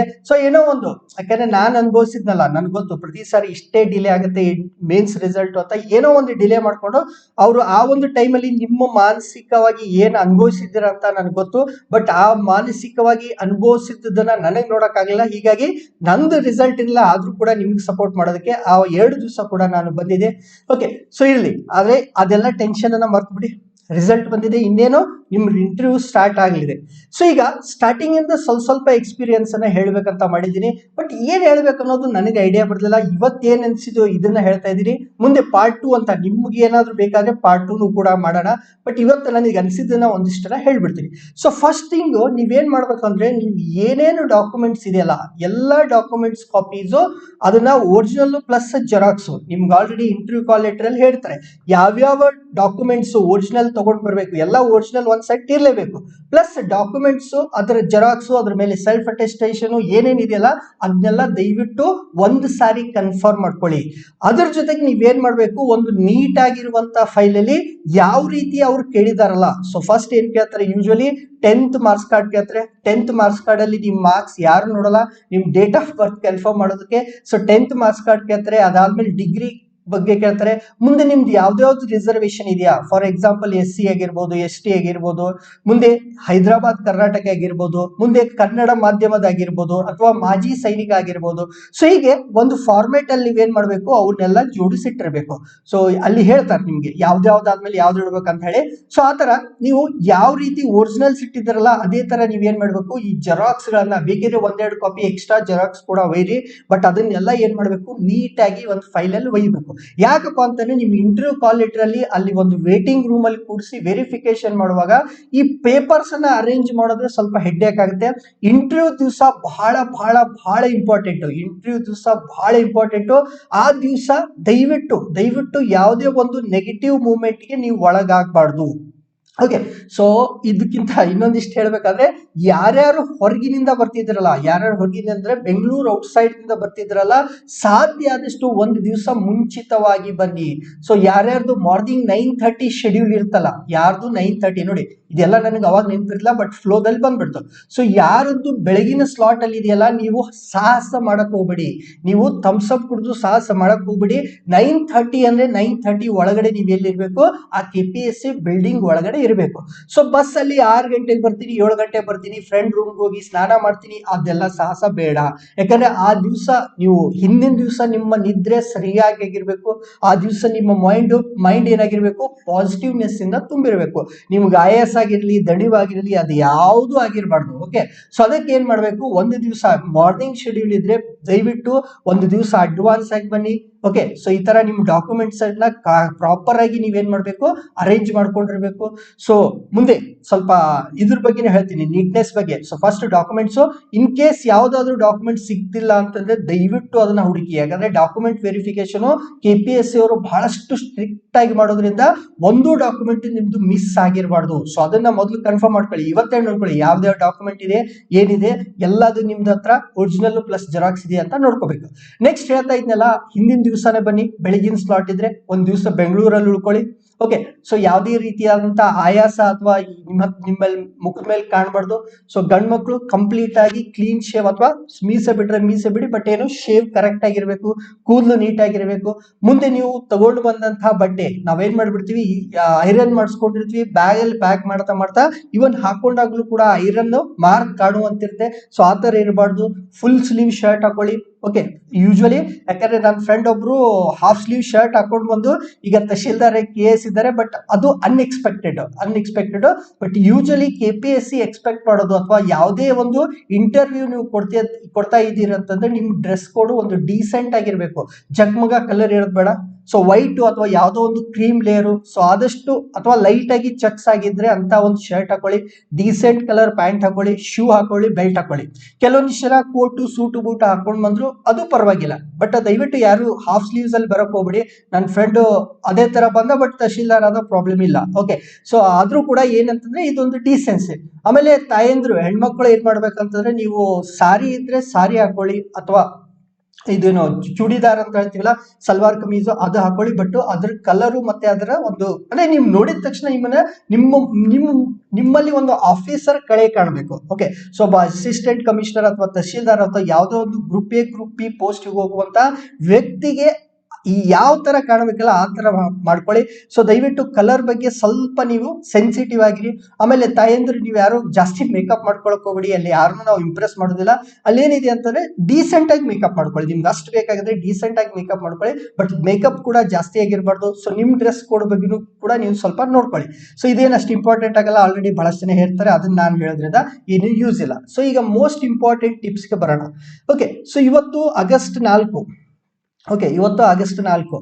ಇವತ್ತು ನೀವು ಈ ವಿಡಿಯೋ ನೋಡ್ತಾ ಇದ್ರೆ ನಾಳೆ ಆಗಸ್ಟ್ 5. ನಾಳೆಯಿಂದ ಕಂಪಲ್ಸರಿ ನೀವೇನ್ ಮಾಡ್ಬೇಕಂದ್ರೆ 3 ನ್ಯೂಸ್ ಪೇಪರ್ ಓದ್ಲೇಬೇಕು. ಒಂದಲ್ಲ ಎರಡಲ್ಲ, 3 ನ್ಯೂಸ್ ಪೇಪರ್ ಓದ್ಬೇಕು, ತಪ್ಪಿಸುವಂಗಿಲ್ಲ. ಓಕೆ, ಸೊ ಆ ನ್ಯೂಸ್ ಪೇಪರ್ಸ್ ಅನ್ನ ಓದಿ, ಅದರಲ್ಲಿ ಎಸ್ಪೆಷಲಿ ಸಾಧ್ಯ ಆದ್ರೆ ಪ್ರಜಾವಾಣಿಯನ್ನ ನೋಡಿ. ಯಾಕೆ ಪ್ರಜಾವಾಣಿಯನ್ನ ನಾನು ಹೈಲೈಟ್ ಮಾಡ್ತಾ ಇದ್ದೀನಿ ಅಂತಂದ್ರೆ, ಈಗ ಯೂಶಲಿ ನಾವು ಕರೆಂಟ್ ಅಫೇರ್ಸ್ ಅಂತ ಓದಿದ್ರೆ ಇಂಗ್ಲಿಷ್ ನ್ಯೂಸ್ ಪೇಪರ್ಸ್ ಅಲ್ಲಿ ಏನಿರಲ್ಲ, ರೀಜನಲ್ ನ್ಯೂಸ್ ಇರಲ್ಲ, ಪ್ರಾದೇಶಿಕವಾದಂತಹ ಒಂದು ನ್ಯೂಸ್ ಇರಲ್ಲ. ಸೊ ಅಲ್ಲಿ ನಮ್ಮ ರಾಜ್ಯದ್ದು, ನಮ್ಮ ರಾಜ್ಯ ಪ್ಲಸ್ ನಮ್ಮ ಒಂದು ಜಿಲ್ಲೆ, ಸೊ ನಮ್ಮ ಡಿಸ್ಟಿಕ್ ಬಗ್ಗೆನೂ ಕೂಡ ಏನಾದ್ರೂ ನ್ಯೂಸ್ ಬರ್ತಾ ಇದ್ರೆ ಅದನ್ನ ಅವತ್ತಿನ ದಿವಸ ಅಷ್ಟೇ ಓದೋದಲ್ಲ, ಹಿಂದಿನ ಒಂದಿಷ್ಟು ದಿವಸಗಳು ಅಂದ್ರೆ ನಾಳೆಯಿಂದ ಆಗಸ್ಟ್ 5ರಿಂದ ನೀವೇನ್ ಮಾಡ್ಬೇಕು, 3 ನ್ಯೂಸ್ ಪೇಪರ್ಸ್ ಅನ್ನ ಮಿನಿಮಮ್ ಆಗಿ ಓದ್ಬೇಕು. ಇದ್ರ ಮೇಲೆನೆ ಕ್ವಶನ್ಸ್ ಬರುವಂತ ಚಾನ್ಸಸ್ ಇರುತ್ತೆ. ಅವ್ರು ಕೇಳ್ತಾರೆ ಯಾವುದು ಏನು ಎಂತು ಅಂತ ಹೇಳಿ, ಅವತ್ತು ನಡೆದಂತಹ ಘಟನೆದ್ದು ಮುಂದೆ ನಂದು ಎಕ್ಸ್ಪೀರಿಯನ್ಸ್ ಅಲ್ಲಿ ಇದೆ ಅಂತ ಹೇಳ್ತೀನಿ. ಓಕೆ, ಸೊ ನಂದ್ರಲ್ಲಿ ಇರ್ಬೋದು, ಅದನ್ನು ಕೂಡ ಹೇಳ್ತೀನಿ. ಬಟ್ ಈಗ ಇದನ್ನ ಈ ಪಾಯಿಂಟ್ ಅಲ್ಲಿ ಹೇಳ್ತಾ ಇದ್ದೀನಿ ಏನಂತಂದ್ರೆ, ಅವತ್ತಿನ ಪೇಪರ್ ಅಲ್ಲಿ ಏನು ನ್ಯೂಸ್ ಬರ್ತಲ್ಲ ಅದು ಕೂಡ ಬಹಳ ಇಂಪಾರ್ಟೆಂಟ್ ಆಗುತ್ತೆ. ಅದಕ್ಕೆ ನಾಳೆಯಿಂದ ನೀವು 3 ದಿನಪತ್ರಿಕೆಗಳು, ಅದರಲ್ಲಿ ಕಂಪಲ್ಸರಿ ನೀವು ಪ್ರಜಾವಾಣಿಯನ್ನ ಓದ್ಲೇಬೇಕು, ಅದನ್ನ ತಪ್ಸೋಕ್ ಹೋಗ್ಬೇಡಿ. ನೆಕ್ಸ್ಟ್ ಏನಪ್ಪಾ ಅಂತಂದ್ರೆ, ಕೆಲವೊಂದಿಷ್ಟು ಕಾಮನ್ ಕ್ವಶನ್ಸ್ ಕೇಳ್ತಾರೆ. ನೀವು ಹೋಗಿ ಕೂತ ತಕ್ಷಣ, ಓಕೆ, ಸೊ ಅಲ್ಲಿ ನೀವೇನ್ ವೇಟ್ ಮಾಡೋದ್ ಬೇಕಾಗಿಲ್ಲ, ಸರ್ ಕೂತ್ಕೊಳ್ಳಿ ಆ ತರ ಈ ತರ ಅಂತಿರಲ್ಲ. ಯೂಶಲಿ ನೀವು ಹೋದ ತಕ್ಷಣ ಸ್ವಲ್ಪ ಅಲರ್ಟ್ ಆಗಿರ್ಬೇಕು. ಈಗ ಏನಪ್ಪಾ ಅಂದ್ರೆ, ನೀವು ಇಂಟರ್ವ್ಯೂ ಹಾಲ್ ಅಲ್ಲಿ ಹೋಗ್ತೀರಾ, ಸೊ ಡೋರ್ ಮುಚ್ಚಿರುತ್ತೆ, ಡೋರ್ ಓಪನ್ ಆಗುತ್ತೆ. ಡೋರ್ ಓಪನ್ ಆಗ್ತಿದಂಗೆ ನೀವೇನ್ ಕೇಳ್ಬೇಕು, may I come in sir ಅಂತ ಕೇಳಬೇಕು. Okay, so may I come in ಅಂತ ಕೇಳಿ, ಸರ್ ಅಂತಿರಲ್ಲ, ಪ್ಯಾನಲ್ ಇರುತ್ತೆ, ಬಹಳಷ್ಟು ಜನ ಇರ್ತಾರೆ, ಮೇ ಐ ಕಮ್ ಇನ್ ಅಂತ ಕೇಳಿ ಒಳಗಡೆ ಹೋಗಿ. ಒಳಗಡೆ ಹೋದ ತಕ್ಷಣ ಅಬ್ಸರ್ವ್ ಮಾಡ್ಬೇಕು, ಅಲ್ಲಿ ಕೂತಂತಹ 4 ಜನರಲ್ಲಿ ಒಬ್ಬರಾದ್ರೂ ನಿಮ್ಗೆ ಸೈನ್ ಮಾಡಿರ್ತಾರೆ, ಕೂತ್ಕೋಪ ಅಂತ. ಬಾಯಿ ಬಿಟ್ಟು ಹೇಳಲ್ಲ, ಆದ್ರೆ ಕೂತ್ಕೊಳ್ಳೋಕೆ ಸೈನ್ ಮಾಡಿರ್ತಾರೆ. ಸೊ ಅಷ್ಟನ್ನೇ ಅರ್ಥ ಮಾಡ್ಕೊಂಡು ನೀವು ನಿಮ್ಮ ಚೇರ್ ಮೇಲೆ ಕೂತ್ಕೋಬೇಕು. ಸೊ ಯೂಶಲಿ ಇಂಟರ್ವ್ಯೂ ಅಲ್ಲಿ ಹೇಳ್ತಿದ್ರು ನಮ್ಮ ಕಾಲೇಜಲ್ಲಿ ಏನಂತಂದ್ರೆ, ಅವ್ರು ಕೂಡು ಅಂತ ಹೇಳೋವರೆಗೂ ನೀವು ಕೂಡಬಾರ್ದು ಅಂತ ಹೇಳಿ. ಈ KPSC ಆ ತರ ಇರಲ್ಲ, 4 ಜನರಲ್ಲಿ ಒಬ್ಬರಾದ್ರೂ ಏನ್ ಹೇಳ್ತಾರೆ, ಕೂತ್ಕೊಳ್ಳಕ್ ಹೇಳ್ತಾರೆ. ಸೊ ನೀವು ಕೂತ್ಕೊಂಡ್ಮೇಲೆ ಫಸ್ಟ್ ಕೇಳೋ ಪ್ರಶ್ನೆನೇ tell me about your self. So ನಿಮ್ಮ ಬಗ್ಗೆ ಹೇಳಿ. ಓಕೆ, ಸೊ ನಿಮ್ಮ ಬಗ್ಗೆ ಹೇಳಿ ಅಂತಂದಾಗ, ನಾನು ಬಹಳಷ್ಟು ಜನದ್ದು ಒಂದಿಷ್ಟು ಮಾರ್ಕ್ ಇಂಟರ್ವ್ಯೂ ತಗೊಂಡಿದ್ದೆ. ಸೊ ನಿಮ್ಮ ಬಗ್ಗೆ ಹೇಳಿ ಅನ್ನೋದು ಏನಿರಬಾರ್ದು, 3 ಅಥವಾ 4 ಲೈನ್ಗಿಂತ ಜಾಸ್ತಿ ಇರಬಾರ್ದು. ಮೇನ್ ಆಗಿ ಫಸ್ಟ್ ನಿಮ್ಮ ಫುಲ್ ಹೆಸರು ಹೇಳ್ಬೇಕು. ನಾನು ವಿಶ್ವನಾಥ್ ಸಿ ದೊಡ್ಡಮನಿ ಅಥವಾ ಚಂದ್ರಶೇಖರ್ ದೊಡ್ಡಮನಿ, ಧಾರವಾಡದವನು. ಓಕೆ, ಫಸ್ಟ್ ಸೆಂಟೆನ್ಸ್ ಮುಗಿತು. ನಿಮ್ಮ ಹೆಸರು ಹೇಳಿ, ನಿಮ್ಮ ಹೆಸರು ಅದೇ ನಿಮ್ಮ ಫುಲ್ ಹೆಸರು ಬರಬೇಕು. ಸೊ ಶಾರ್ಟ್ ಫಾರ್ಮ್ ಹೇಳೋದಿಲ್ಲ ಅಥವಾ ಯಾವುದನ್ನು ಸ್ಕಿಪ್ ಮಾಡೋದಿಲ್ಲ. ಸೊ ನಾನು ವಿಶ್ವನಾಥ್, ನನ್ನ ತಂದೆ ಚಂದ್ರಶೇಖರ್ ದೊಡ್ಡಮನಿ ಅಂತ. ಸೊ ಈಗ ನನ್ನ ಎಜುಕೇಶನ್, ನಾನು BTech ಮುಗಿಸಿದ್ದೀನಿ NIT ಜೈಪುರದಿಂದ. ಓಕೆ, ಸೊ ಸ್ಕಿಲ್ ನಾಲೆಜ್ ಇದ್ರೆ ಇದು ಅಷ್ಟು ನಮ್ಗೆ ರಿಲೆವೆಂಟ್ ಆಗೋದಿಲ್ಲ ಇಷ್ಟು. ಸೊ ಅದಾದ್ಮೇಲೆ ನಿಮ್ದು ಏನಾದ್ರೂ ಎಕ್ಸ್ಪೀರಿಯನ್ಸ್ ಇದ್ರೆ, ಓಕೆ, ಸೊ ಇದನ್ನ ಹೇಳಬೇಕು. ಸೊ ಯೂಶಲಿ ನಾನು ಹೇಳ್ತಾ ಇರೋದನ್ನು ನನ್ನ ಹೆಸರು, ನನ್ನ ಊರು, ನನ್ನ ಕ್ವಾಲಿಫಿಕೇಶನ್. ಅದಾದ್ಮೇಲೆ ಫಸ್ಟ್ ಟೈಮ್ ಇಂಟರ್ವ್ಯೂ ಹೋದಾಗ ಇದು ನನ್ನ ಫಸ್ಟ್ ಇಂಟರ್ವ್ಯೂ ಅಂತ ಹೇಳಿದೆ. ಸೆಕೆಂಡ್ ಟೈಮ್ ಹೋದಾಗ ನಾನು second interview plus UPSC mains ಬರ್ದಿದ್ದೀನಿ ಅಂತ ಹೇಳಿದೆ. ಥರ್ಡ್ ಟೈಮ್ ಹೋದಾಗ ಇದು ನನ್ನ 3ನೇ ಒಂದು ಇಂಟರ್ವ್ಯೂ ಮತ್ತೆ UPSC ಒಂದು ಸಾರಿ ಮೇನ್ಸ್ ಬರ್ದಿದ್ದೀನಿ ಅಂತ ಹೇಳಿದೆ. ಥರ್ಡ್ ಟೈಮ್ ಹೋಗೋದ್ರೊಳಗಡೆ ಮತ್ತೆ ನಾನು ಅನ್ಅಕಾಡೆಮಿದಲ್ಲಿ ಈಗ ಟೀಚ್ ಮಾಡ್ತಾ ಇದ್ದೀನಿ ಅಂತ ನನ್ನ ಬಗ್ಗೆ ನಾನು ಹೇಳ್ಕೊಂಡೆ. ಓಕೆ, ಸೊ ಇಲ್ಲಿ ಯಾವುದೇ ಎಕ್ಸ್ಪೀರಿಯನ್ಸ್ ಇರದೇ ಇರೋದ್ರಿಂದ, ನಂದು ಯಾವುದೇ ಎಕ್ಸ್ಪೀರಿಯನ್ಸ್ ಇಲ್ಲ. ಸೊ ಅದಕ್ಕಾಗಿ ಈ ಅನ್ಅಕಾಡೆಮಿಕ್ ಬಗ್ಗೆ ಮಾತ್ರ ನಾನು ಹೇಳ್ಕೊಂಡಿದ್ದೆ. ನೀವೇನಾದ್ರೂ ಆಲ್ರೆಡಿ ಸರ್ವಿಸ್ ಅಲ್ಲಿ ಇದ್ರೆ ಅಥವಾ ಪ್ರೈವೇಟ್ ಜಾಬ್ ಅಲ್ಲಿ ಇದ್ರು ಕೂಡ ಅಲ್ಲಿ ಏನ್ ಮಾಡ್ಬೇಕು, ಶಾರ್ಟ್ ಆಗಿ ಇಷ್ಟು ವರ್ಷದಿಂದ ಇಷ್ಟು ದಿವಸದಿಂದ ಇಂತಹ ಒಂದು ಕಂಪ್ನಿಯಲ್ಲಿ ನಾನು ಕೆಲಸ ಮಾಡ್ತಿದ್ದೀನಿ ಅನ್ನೋದನ್ನ ನೀವು ಶಾರ್ಟ್ ಆಗಿ ಹೇಳ್ಬೇಕು. ಸೊ ಹೆಚ್ಚು ಕಡಿಮೆ 2 ರಿಂದ 3 ನಿಮಿಷ, ಮ್ಯಾಕ್ಸಿಮಮ್ 3 ನಿಮಿಷದಲ್ಲಿ ಇದು ಮುಗಿಬೇಕು. ನಾನು ನೋಡಿದ್ರೆ ಬಹಳಷ್ಟು ಜನ ಏನ್ ಮಾಡ್ತಾರೆ ಅಂದ್ರೆ, ತಮ್ಮ ಹಾಬೀಸ್ ಆಗ್ಲಿ ಅಥವಾ ತಮ್ದು ಏನು ಆ ರೆಸ್ಯೂಮ್ ಅಂತ ಮಾಡ್ತೀವಲ್ಲ, ಆ ರೆಸ್ಯೂಮದಲ್ಲಿ ನಂದು 10th ಇಲ್ಲಿ ಮುಗೀತು. ಕೆಲವೊಂದು ಜನ ನೋಡಿದ್ದೀನಿ. ಓಕೆ, ಸೊ ನಾನು 10th ಇಲ್ಲಿ ಮುಗಿಸಿದೆ, ನಾನು PUC ಇಲ್ಲಿ ಮುಗಿಸಿದೆ, ನಾನು ಡಿಗ್ರಿ ಇಲ್ಲಿ ಮುಗಿಸಿದೆ, ನಾನು ಪೋಸ್ಟ್ ಗ್ರಾಜುಯೇಷನ್ ಇಲ್ಲಿ ಮುಗೀತು, ಇಲ್ಲಿ ನಾನು ವರ್ಕ್ ಸ್ಟಾರ್ಟ್ ಮಾಡಿದೆ. ಇದೆಲ್ಲ ಕೇಳೋದಕ್ಕೆ ಅವ್ರ ಹತ್ರ ಸಮಯ ಇರಲ್ಲ. ಸೊ ನೀವು ಹೇಳಬೇಕಾಗಿರೋದು ನಿಮ್ಮ ಹೆಸರು, ನಿಮ್ಮ ಕ್ವಾಲಿಫಿಕೇಶನ್, ನೀವೇನಾದ್ರೂ ಕೆಲಸ ಮಾಡ್ತಿದ್ರೆ ಅಥವಾ ಹಿಂದೆ ನೀವೇನಾದ್ರೂ ಸಂದರ್ಶನ ಕೊಟ್ಟಿದ್ರೆ ಅದ್ರ ಬಗ್ಗೆ, ಅಥವಾ ಬೇರೆ ಯಾವ್ದಾದ್ರು ಎಕ್ಸಾಮ್ ಕ್ರ್ಯಾಕ್ ಮಾಡಿದ್ರೆ ಇದ್ರ ಬಗ್ಗೆ ಮಾತ್ರ ನೀವು ಹೇಳಬೇಕು. ಸೊ ದಯವಿಟ್ಟು tell me about your self ಅನ್ನ 2 ರಿಂದ 3 ನಿಮಿಷದಲ್ಲಿ ಮುಗಿಸಿ. 10th PUC ಬಗ್ಗೆ ಹೇಳೋದ್ರಲ್ಲಿ ಇಲ್ಲಿ ಅರ್ಥ ಇಲ್ಲ. ಸುಮ್ಮನೆ ನೀವು ಟೈಮ್ ವೇಸ್ಟ್ ಮಾಡ್ತಿದ್ದೀರಾ, ಅವ್ರದ್ದಾಯ್ತು ನಿಮ್ದಾಯ್ತು. ಓಕೆ, ಸೊ ನೆಕ್ಸ್ಟ್ ಇನ್ನೊಂದು 3 ಸಾರಿ ಇಂಟರ್ವ್ಯೂ ಅಲ್ಲಿ ನನಗೆ ಕೇಳಿದಂತ ಒಂದು ಕಾಮನ್ ಕ್ವಶನ್ ಏನಪ್ಪಾ ಅಂತಂದ್ರೆ, ನೋಡಪ್ಪ ನೀನು NIT ಅಂತ ಒಂದು ಒಳ್ಳೆ ರೆಪ್ಯೂಟೆಡ್ ಕಾಲೇಜಿಂದ ಡಿಗ್ರಿ ಮುಗಿಸಿ ಯಾಕೆ ನೀನು KS ಗೆ ಬಂದೆ ಅಂತ ಕೇಳಿದ್ರು. ಓಕೆ, ಸೊ ಇದು ಎಲ್ಲರೂ ಕೇಳ್ತಾರೆ. ನೀವು ಯಾವುದೇ ಬ್ಯಾಕ್ ಗ್ರೌಂಡ್ ಇಂದ, ಈಗ ಲಾ ಮುಗಿಸಿರ್ಲಿ, ಯಾವುದೇ ಡಿಗ್ರಿ ಮುಗಿಸಿರ್ಲಿ, ನೀವು ಏನೇ ಡಿಗ್ರಿ ಮುಗಿಸಿದ್ರು ನಿಮಗ್ ಕೇಳೋ ಕ್ವಶನ್ ಏನಪ್ಪಾ ಅಂದ್ರೆ, ವೈ KS, ಈ ಎಕ್ಸಾಮ್ ನಿನ್ಗೆ ಯಾಕೆ ಬರ್ತಿದ್ಯಾ? ಸೊ ಇಲ್ಲಿ ನಾವು ಇದನ್ನ ಡಿಫೆಂಡ್ ಮಾಡ್ಕೋಬೇಕು. ಓಕೆ, ಸೊ ನಾವು ಹೇಳುವಂತ ಕಾರಣ ಬಹಳ ಜೆನ್ಯೂನ್ ಆಗಿರ್ಬೇಕು. ಜೆನ್ಯೂನ್ ಅಂದ್ರೆ ಬಹಳ ಸತ್ಯಕ್ಕೆ ಹತ್ತಿರ ಆಗಿರ್ಬೇಕು. ನಾನು ಸಮಾಜ ಸೇವೆ ಮಾಡಕ್ ಓಕೆ, ಸಮಾಜ ಸೇವೆ ಮಾಡೋದಕ್ಕೆ ನಾನು KS ಎಕ್ಸಾಮ್ ಬರೀತಿದ್ದೀನಿ ಅಂತಂದ್ರೆ 90% ಸ್ಟೂಡೆಂಟ್ಸ್ ಹೇಳೋದು ಇದನ್ನೇ. ಓಕೆ, ಸೊ 90% ಸ್ಟೂಡೆಂಟ್ಸ್ ಸಮಾಜ ಸೇವೆ.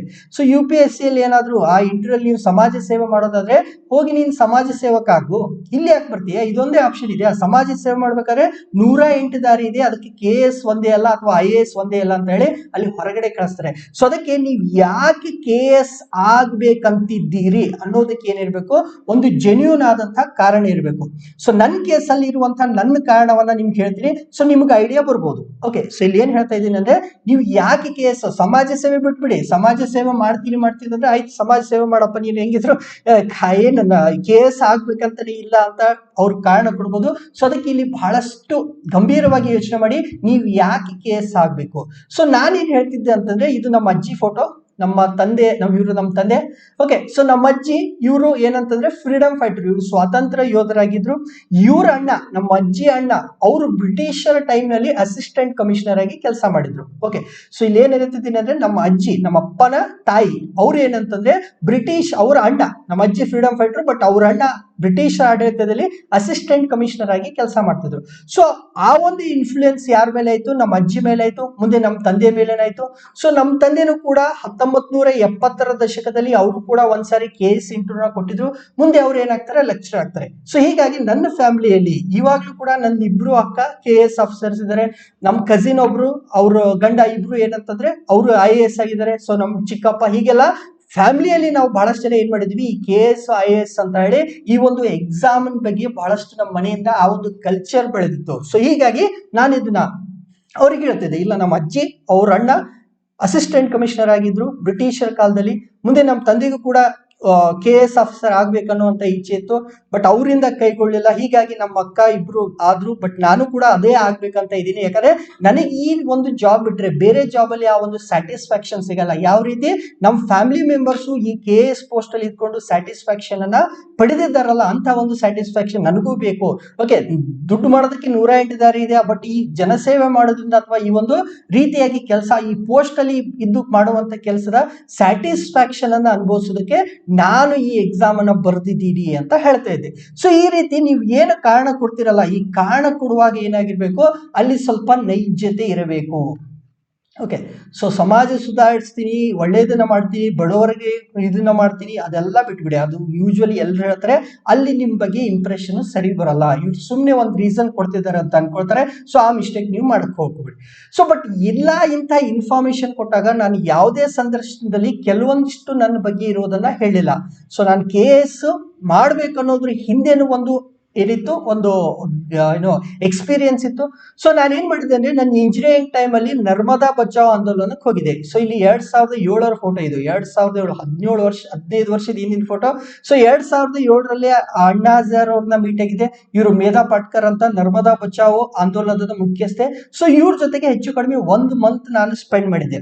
ಸೊ ಅವಾಗ ನನಗೆ ಗ್ರೌಂಡ್ ರಿಯಾಲಿಟಿ ಪರಿಚಯ ಆಯ್ತು. ಬಟ್ ಇದನ್ನ ನಾನು ಎಂದೂ KS ಅಥವಾ KS ಇಂಟರ್ವ್ಯೂ ಅಲ್ಲಿ ಹೇಳ್ಕೊಳ್ಳಿಲ್ಲ. ಯಾಕೆ ಹೇಳ್ಕೊಳ್ಳಿಲ್ಲ ಅಂತಂದ್ರೆ, ಇಲ್ಲೇನಾಗುತ್ತೆ, ಈ ತರ ಮೂವ್ಮೆಂಟ್ ಅಲ್ಲಿ ಬಂದವ್ರ ಬಗ್ಗೆ ಇಂತಹ ಒಂದು ಅಪಾಯಿಂಟ್ಮೆಂಟ್ಸ್ ಅಲ್ಲಿ ಪಾಸಿಟಿವ್ನೆಸ್ ಇರಲ್ಲ. ಪಾಸಿಟಿವ್ ಆಗಿ ಈ ಒಂದು KPSC ತರ ಪ್ಯಾನಲ್ಸ್ ಆಕ್ಟಿವಿಸ್ಟ್ ಅಂತ ತಿಳ್ಕೊಂಡ್ಬಿಡ್ತಾರೆ. ಸೊ ಅದಕ್ಕೆ ಇಂಥ ಒಂದು ಇನ್ಫಾರ್ಮೇಶನ್ ಅನ್ನ ನಾನು ಹೈಡ್ ಮಾಡಿದ್ದೆ. ಅದನ್ನ ಹೇಳೋ ಅವಶ್ಯಕತೆ ಇಲ್ಲ ಅಂತ ನಾನು ಅದನ್ನ ಬಿಟ್ಟಿದ್ದೆ. ಸೊ ಅದಕ್ಕೆ ಅರ್ಥ ಮಾಡ್ಕೊಳ್ಳಿ, ಈ ಒಂದು ಪ್ರಶ್ನೆಗೆ ನೀವು ಯಾವ ರೀತಿ ಉತ್ತರ ಹೇಳ್ತೀರಾ. ಸೊ ಜೆನ್ಯೂನಿಟಿ ಇರ್ಲಿ, ಯಾವ್ದು ಎಕ್ಸೆಪ್ಟ್ ಮಾಡ್ಕೊಳ್ತಾರೋ ಅದಿರ್ಲಿ, ಯಾವ್ದು, ಈಗ ಫಾರ್ ಎಕ್ಸಾಂಪಲ್ ನಾನು ಭ್ರಷ್ಟಾಚಾರ ತಡೆಯೋದಕ್ಕೆ ಬರ್ತಾ ಇದ್ದೀನಿ, ಓಕೆ, ಸೊ ಭ್ರಷ್ಟಾಚಾರನ ನಿರ್ಮೂಲನೆ ಮಾಡೋದಕ್ಕೆ ನಾನು ಬರ್ತಾ ಇದ್ದೀನಿ, ಈ ತರ ಆನ್ಸರ್ ಹೇಳಿದ್ರೆ ಅದು ಏನಾಗುತ್ತೆ, ಅಷ್ಟು ಒಳ್ಳೆ ಇಂಪ್ರೆಷನ್ ಕೊಡಲ್ಲ. ಯಾಕಂದ್ರೆ ಅದು ಪ್ರಾಕ್ಟಿಕಲ್ ಆಗಿರಲ್ಲ ಅಂತ ನನ್ನ ಒಂದು ಅಭಿಪ್ರಾಯ. ಸೊ ಅದಕ್ಕಾಗಿ ನೀವು ಯಾಕೆ KS ಆಗ್ಬೇಕು ಅನ್ನೋದು ನಿಮ್ಗೆ ಗೊತ್ತಿರಲಿ.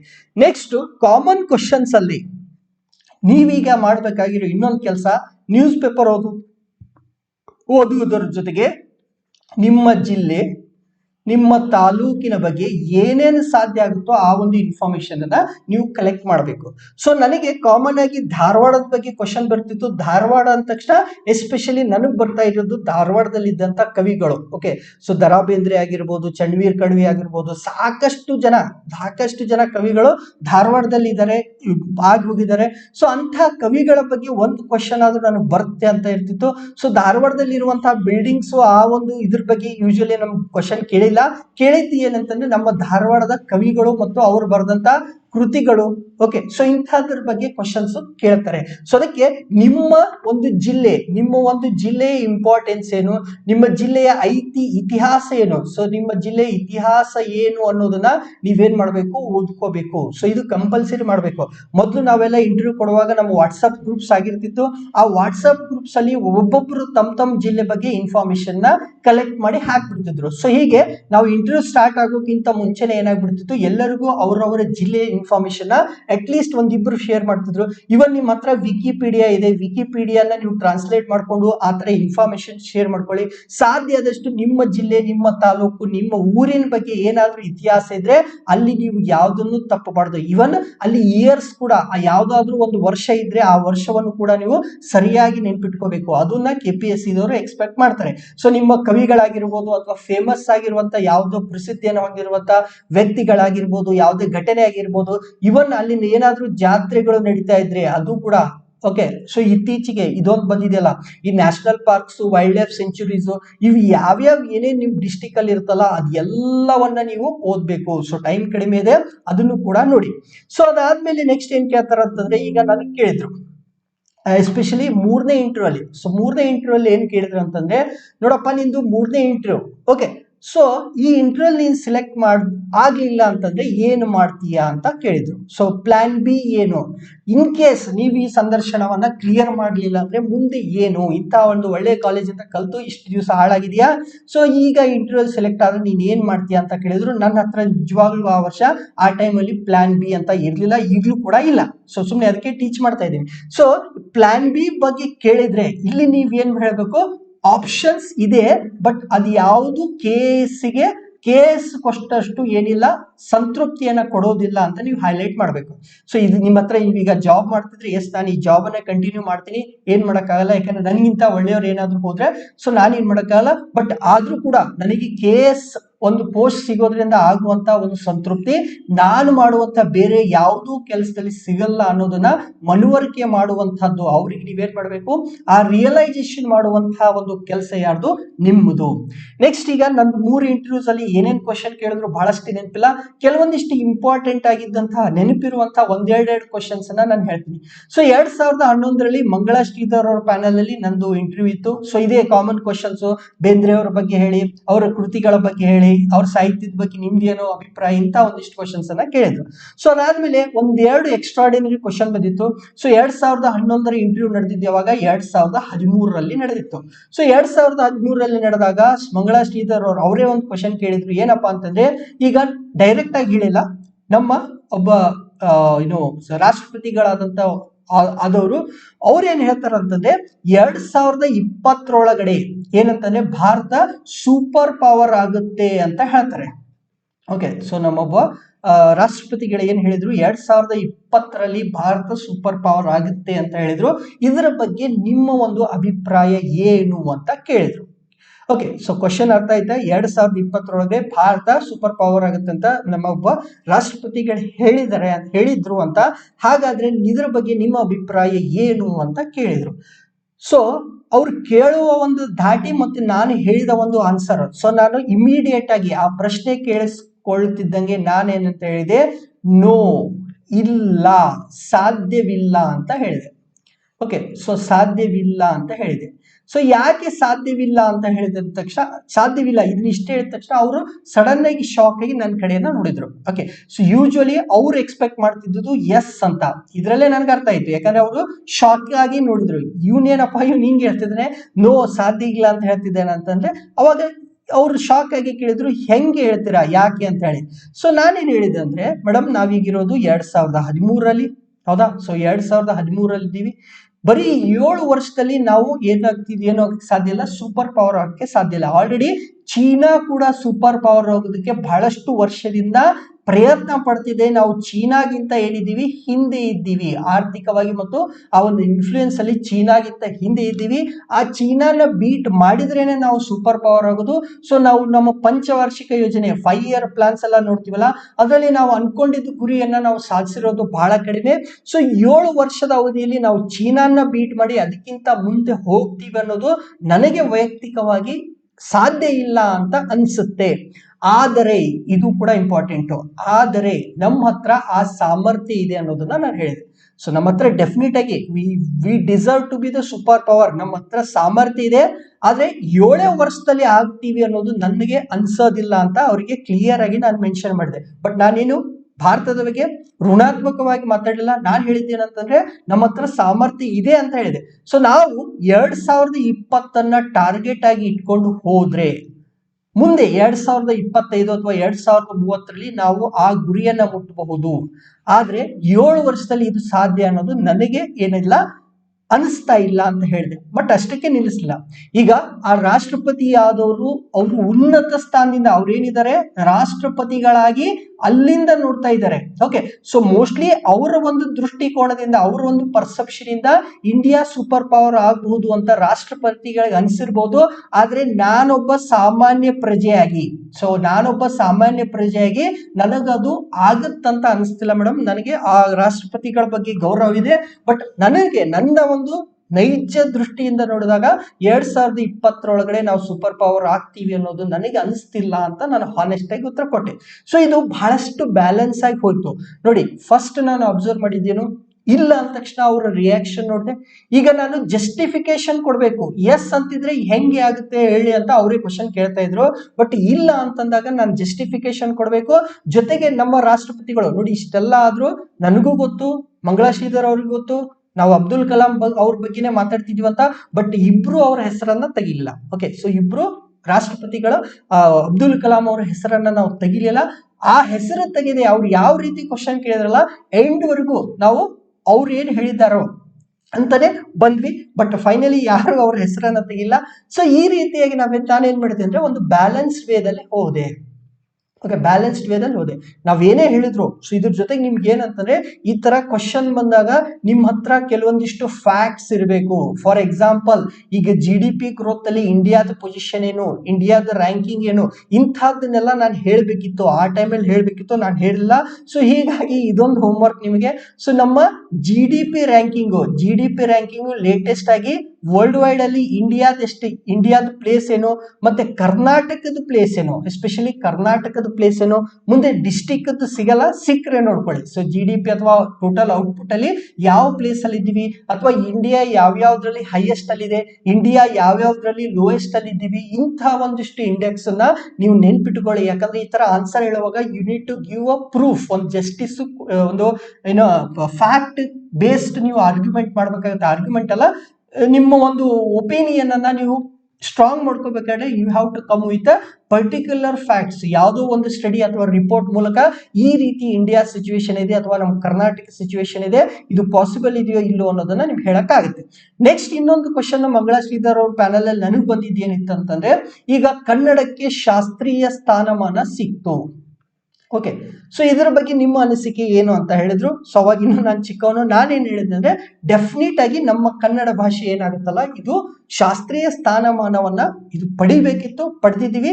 ಬಟ್ ಈ ಒಂದು ಶಾಸ್ತ್ರೀಯ ಸ್ಥಾನಮಾನವನ್ನ ನಾವು ಹೋರಾಟ ಮಾಡಿ ಪಡೆದ್ವಿ. ಸೊ ಅದು ನನಗೆ ಇಷ್ಟ ಆಗ್ಲಿಲ್ಲ ಅಂತ ಹೇಳಿದೆ. ಸೊ ಅದನ್ನ ನಮ್ಮ ಭಾಷೆ ಎಷ್ಟು ಹಳೇದಾಗಿದೆಯಲ್ಲ, ನಮ್ಮ ಭಾಷೆಗಿರುವಂತಹ ಆ ಒಂದು ಮಹತ್ವ ಈ ಕೇಂದ್ರಕ್ಕೆ ಅರ್ಥ ಆಗಿ ಅವರಾಗಿಯೇ ಕೊಡ್ತಾ ಇದ್ರು, ಕೊಡ್ಲೇಬೇಕು. ಸೊ ಕನ್ನಡವನ್ನ ತಪ್ಪಿಸಿ ಬೇರೆ ಭಾಷೆಗಳಿಗೆ ಈ ಒಂದು ಶಾಸ್ತ್ರೀಯ ಸ್ಥಾನಮಾನ ಕೊಡೋದು ಅಷ್ಟು ಸೂಕ್ತ ಆಗಿರಲಿಲ್ಲ. ಆದ್ರೂ ಕೂಡ ನಾವು ಬೇಡಿಕೆಯನ್ನೆಟ್ಟ ತಗೊಂಡ್ವಲ್ಲ, ಅದು ನನಗೆ ಯಾಕೋ ಸರಿ ಅನಿಸಲ್ಲ. ಯಾಕಂದ್ರೆ ತಮಿಳಿನವರಿಗೆ, ಈ ತಮಿಳು ಭಾಷೆದವರಿಗೆ ಕೇಳದೇನೆ ಶಾಸ್ತ್ರೀಯ ಸ್ಥಾನಮಾನ ಸಿಕ್ತು. ಸೊ ಅದರಂತೆ ಕನ್ನಡಕ್ಕೂ ಅದರ ಒಂದು ನಮ್ಮ ಭಾಷೆಯನ್ನ ರೆಕಗ್ನೈಸ್ ಮಾಡಿ ನಮಗೆ ಶಾಸ್ತ್ರೀಯ ಸ್ಥಾನಮಾನವನ್ನ ಕೇಳದೇನೆ ಕೊಟ್ಟಿದ್ರೆ ಇನ್ನಷ್ಟು ಖುಷಿ ಆಗ್ತಿತ್ತು ಅಂತ ನನ್ನ ಪರ್ಸನಲ್ ಒಪಿನಿಯನ್ ನಾನು ಹೇಳಿದೆ. ಸೊ ಅವ್ರು ಏನ್ ತಿಳ್ಕೊಂಡ್ರು ನನ್ಗೆ ಗೊತ್ತಿಲ್ಲ. ಇವತ್ತಿನವರೆಗೂ ಅದ್ರ ಬಗ್ಗೆ ಅದು ನಾನು ಹೇಳಿದಕ್ಕೂ ಆನ್ಸರ್ ಕರೆಕ್ಟ್ ಆಗಿತ್ತೋ ತಪ್ಪಾಗಿತ್ತೋ ಅನ್ನೋದು ನನ್ಗೆ ಗೊತ್ತಿಲ್ಲ. ನಾನು ಯೋಚನೆ ಕೂಡ ಮಾಡಕ್ ಹೋಗಿಲ್ಲ. ನೆಕ್ಸ್ಟ್ 2014 ಇಂಟರ್ವ್ಯೂ ಬಂತು. ಸೊ 2011 ಮತ್ತು 2014 ಈ ಎರಡು ಇಂಟರ್ವ್ಯೂಗಳ ನಡುವೆ ನಡೆದಂತಹ ಮೇನ್ ಡಿಫರೆನ್ಸ್ ಏನಪ್ಪಾ ಅಂತಂದ್ರೆ, 2014ರಲ್ಲಿ KPSCಗೆ ಗೈಡೆನ್ಸ್ ಬಂದಿತ್ತು ಏನಂತಂದ್ರೆ, ಮಿನಿಮಮ್ ಒಂದು ಸ್ಟೂಡೆಂಟ್ ಅನ್ನ ನೀವು 30 ನಿಮಿಷಕ್ಕಿಂತ ಹೆಚ್ಚಿನ ಒಂದು ಟೈಮ್ಗೆ ಏನ್ ಮಾಡ್ಬೇಕು, ಇಂಟರ್ವ್ಯೂ ಮಾಡ್ಬೇಕು. ಸೊ 2011ರಲ್ಲಿ 10 ನಿಮಿಷ, 20 ನಿಮಿಷ, 15 ನಿಮಿಷ ಈ ತರ ಎಲ್ಲ ಇಂಟರ್ವ್ಯೂ ಆಗ್ತಿತ್ತು. ಸೊ ಈ ಸಾರಿಯಿಂದ ಏನ್ ಸ್ಟಾರ್ಟ್ ಆಯ್ತಂದ್ರೆ 30 ನಿಮಿಷ ನೀವು ಒಳಗಡೆ ಕೂತ್ಕೊಳ್ಳೇಬೇಕು. ಸೊ 30 ನಿಮಿಷ ನೀವು ಒಳಗಡೆ ಕೂತ್ಕೊಂಡಿದ್ದೀರಿ ಅಂತಂದ್ರೆ ಸುಮ್ಮನೆ ಕೊಡಲ್ಲ. ಸೊ ಪಟ ಪಟ ಅಂತ ಅವ್ರು ಕ್ವಶನ್ ಕೇಳ್ತಿರ್ತಾರೆ. ಸೊ ಆ 30 ನಿಮಿಷ ಆ ಒಂದು ಹೀಟ್ ಅಟ್ಮಾಸ್ಫಿಯರ್ ಅಲ್ಲಿ ನಿಮ್ಮ ಮೆಂಟಲ್ ಬ್ಯಾಲೆನ್ಸ್ ಅನ್ನ ಕಾಪಾಡ್ಕೊಳ್ಳೋದು ಬಹಳ ಬಹಳ ಇಂಪಾರ್ಟೆಂಟ್ ಆಗುತ್ತೆ. ಕೆಲವೊಂದು ಜನದು 40 ನಿಮಿಷ 50 ನಿಮಿಷನೂ ಕೂಡ ಹೋಯ್ತು. ಸೊ ನನ್ 40 ನಿಮಿಷದ ಅರೌಂಡ್ ಹೋಯ್ತು. ಮಿನಿಮಮ್ ನೀವು ಇಂಟರ್ವ್ಯೂ ಪ್ಯಾನಲ್ ಒಳಗಡೆ ಆ ರೂಮ್ ಹೋದ ತಕ್ಷಣ ಮಿನಿಮಮ್ ಅರ್ಧ ಗಂಟೆ ನೀವು ಒಳಗಿರ್ತೀರಾ. ಸೊ ಅವಾಗ ಖುದ್ದು ಹೋಗ್ತೀರಾ, ಯಾಕಂದ್ರೆ ಆ ಒಂದು ಏನು ಅಟ್ಮಾಸ್ಫಿಯರ್ ಕ್ರಿಯೇಟ್ ಆಗಿತ್ತಲ್ಲ, ಸೊ ಆ ಟೈಮಲ್ಲಿ ನಿಮ್ಮ ಮೆಂಟಲ್ ಬ್ಯಾಲೆನ್ಸ್ ಅನ್ನ ನೀವು ಕಾಪಾಡ್ಕೊಳ್ಬೇಕು. ಸೊ ಇದು ಕೂಡ ಬಹಳ ಬಹಳ ಇಂಪಾರ್ಟೆಂಟ್ ಆಗಿರೋದು. ಈಗ ನೀವು 10 ನಿಮಿಷ, ಈಗ ನೋಡಿ ನಾನು ಕ್ಲಾಸ್ ವಿಡಿಯೋ ಸ್ಟಾರ್ಟ್ ಮಾಡಿದಾಗ ಯಾವ ರೀತಿ ಮಾತಾಡ್ತಿದ್ದೀನಿ ಅದೇ ರೀತಿ ನಾನು ಕೊನೆವರೆಗೂ ಮಾತಾಡಬೇಕು. ಸೊ ಇಂಟರ್ವ್ಯೂ ಪ್ಯಾನಲ್ ಅಲ್ಲಿ ನೀವು ಹೋಗಿ ಅಲ್ಲಿ ಮಾತಾಡೋದು ಏನ್ ಸ್ಟಾರ್ಟ್ ಆಗುತ್ತಲ್ಲ, ಆ ಫಸ್ಟ್ ಮೂಮೆಂಟ್ ಇಂದ ಹಿಡಿದು ಕೊನೆಯ ಮೂಮೆಂಟ್ ನೀವು ಹೊರಗಡೆ ಬರೋವರೆಗೂ ಅದೇ ಎನರ್ಜಿ ಲೆವೆಲ್ ಇರಬೇಕು. ಇನ್ನು ಎನರ್ಜಿ ಲೆವೆಲ್ ಹೆಚ್ಚಾದ್ರೂ ಪರವಾಗಿಲ್ಲ, ಓಕೆ. ಸೊ ನೀವು ಡಲ್ ಆದಂತೆ ಅಥವಾ ನೀವು ಟೆನ್ಸ್ ಆದಂತೆ ದಯವಿಟ್ಟು ಆಗ್ಕೋಬಿಡಿ. 30 ರಿಂದ 40 ನಿಮಿಷ ನೀವೇನ್ ಮಾಡಬೇಕು, ನಿಮ್ಮನ್ನ ನೀವು, ನಿಮ್ಮ ಮೈಂಡ್ ಅನ್ನ ನೀವು ಆ ಒಂದು ಪ್ಲೇಸ್ ಅಲ್ಲಿ ಅಲ್ಲೇನೆ ಇಟ್ಕೊಂಡು ಆ ಮೂಮೆಂಟ್ ಅಲ್ಲಿ ಇರೋದನ್ನ ನೀವು ಪ್ರಾಕ್ಟೀಸ್ ಮಾಡಿ. ಸೊ ಅದು ಬಹಳ ಇಂಪಾರ್ಟೆಂಟ್. ಸೊ ಇದು ಫಸ್ಟ್ ಡಿಫರೆನ್ಸ್ ಆಯ್ತು 2011 ಮತ್ತು 2014ಗೆ. ಸೊ 2011 ಅಲ್ಲಿ ಆಲ್ಮೋಸ್ಟ್ ಏನಿತ್ತು, ಈಗ ಕೇಳಿದ್ನಲ್ಲ ಒಪಿನಿಯನ್ ಬೇಸ್ಡ್, ನಿಮ್ ಬಗ್ಗೆ ಹೇಳಿ, ನಿಮ್ ಊರ್ ಬಗ್ಗೆ ಹೇಳಿ, ಬೇಂದ್ರೆ ಅವ್ರ ಬಗ್ಗೆ ಹೇಳಿ, ಈ ತರ ಇತ್ತು. 2014 ಅಲ್ಲಿ ಹೋದಾಗ ಏನಾಗುತ್ತೆ ಅಂತಂದ್ರೆ ಇಲ್ಲಿ 2 ಟೈಪ್ ಕ್ವಶನ್ಸ್ ಬರುತ್ತೆ. ಒಂದು open ended question. Open ended question ಅಂದ್ರೆ ಏನು? ಫಾರ್ ಎಕ್ಸಾಂಪಲ್ ನಾನು ಹೇಳಿದೆ, ಸೊ ನಾನು NIT ಜೈಪುರದಿಂದ ಇಂಜಿನಿಯರಿಂಗ್ ಮುಗಿಸಿದೆ ಅಂತ. ಸೊ ಇಂಜಿನಿಯರಿಂಗ್ ಬಗ್ಗೆ ಏನಾದ್ರು ಹೇಳಿ, ಅಥವಾ ನಾನು ಓಪನ್ ಎಂಡೆಡ್ ಅಂತಂದ್ರೆ ಅಲ್ಲಿ ಏನಿರಲ್ಲ, ಒಂದೇ ಆನ್ಸರ್ ಅಲ್ಲ, ನಮ್ಮ ಅಭಿಪ್ರಾಯವನ್ನ ನಾವು ಸೂಚಿಸುವಂತದ್ದು, ಅಂತದಕ್ಕೆ ನಾವು ಓಪನ್ ಎಂಡೆಡ್ ಕ್ವಶನ್ಸ್ ಅಂತ ಹೇಳ್ತೀವಿ. ಸೊ ನಾನು ಏನು ಉತ್ತರ ಹೇಳ್ತೀನಲ್ಲ, ಆ ಉತ್ತರದ ಮೇಲೆ ಅವ್ರು ಮತ್ತೊಂದು ಪ್ರಶ್ನೆಯನ್ನ ಮಾಡೋದಕ್ಕೆ ನಾವು ಓಪನ್ ಎಂಡೆಡ್ ಕ್ವಶನ್ಸ್ ಅಂತ ಹೇಳ್ತೀವಿ. ಸೊ ನಾವು ಹೇಳಿದ್ರ ಮೇಲೆನೆ ಆನ್ಸರ್ ಅಥವಾ ಕ್ವಶನ್ ಫ್ರೇಮ್ ಮಾಡೋದಕ್ಕೆ ನಾವು ಓಪನ್ ಎಂಡೆಡ್ ಕ್ವಶನ್ಸ್ ಅಂತ ಹೇಳ್ತೀವಿ. ಇಲ್ಲಿ ನಮ್ಮ ವೈಯಕ್ತಿಕವಾದಂತಹ ಒಂದು ಅಭಿಪ್ರಾಯಗಳನ್ನ ಕೊಡುವಂತದ್ದಕ್ಕೆ ಇಲ್ಲಿ ಚಾನ್ಸಸ್ ಇರುತ್ತೆ. ಬಟ್ ಕೆಲವೊಂದಿಷ್ಟು ಫ್ಯಾಕ್ಟ್ಸ್ ಅಂತ ಹೇಳ್ತೀವಿ. ಫ್ಯಾಕ್ಟ್ಸ್ ಏನಪ್ಪಾ ಅಂತಂದ್ರೆ, ನಮ್ಮ ಭಾರತ ಯಾವಾಗ ಸ್ವಾತಂತ್ರ್ಯ ಆಯ್ತು? ಸೊ ಅವಾಗ ನಾವು 1947 ಆಗಸ್ಟ್ 15 ಅಂತ ಹೇಳಲೇಬೇಕು. ಓಕೆ, ಸೊ ಇದು ಫ್ಯಾಕ್ಟ್ ಬೇಸ್ಡ್ ಕ್ವಶನ್. ಸೊ ಈ ಇಂಟರ್ವ್ಯೂ ಅಲ್ಲಿ 2011ರಲ್ಲಿ ಯಾವುದೇ ರೀತಿಯಾದಂತಹ ಫ್ಯಾಕ್ಟ್ ಬೇಸ್ಡ್ ಕ್ವಶನ್ ಇರಲಿಲ್ಲ. ಇಲ್ಲಿ ಇದ್ದಿದ್ದೆಲ್ಲ ಏನು, ಓಪನ್ ಎಂಡೆಡ್ ಕ್ವಶನ್ ಇತ್ತು. ಬಟ್ 2014ರಲ್ಲಿ 2 ರೀತಿಯಾದಂತಹ ಕ್ವಶನ್ಸ್ ಅನ್ನ ಕೇಳಕ್ ಸ್ಟಾರ್ಟ್ ಮಾಡಿದ್ರು. ಸೊ ಆ ಇಂಟರ್ವ್ಯೂ ಪ್ಯಾನಲ್ ಇದ್ದಂತಹ ಒಬ್ಬ ಮೆಂಬರ್ ಏನ್ ಮಾಡಿದ್ರು, ಒಂದು ಲಿಸ್ಟ್ ಹಿಡ್ಕೊಂಡು ಬಂದಿದ್ರು. ಅವ್ರು ಓದ್ತಾ ಇದ್ರು.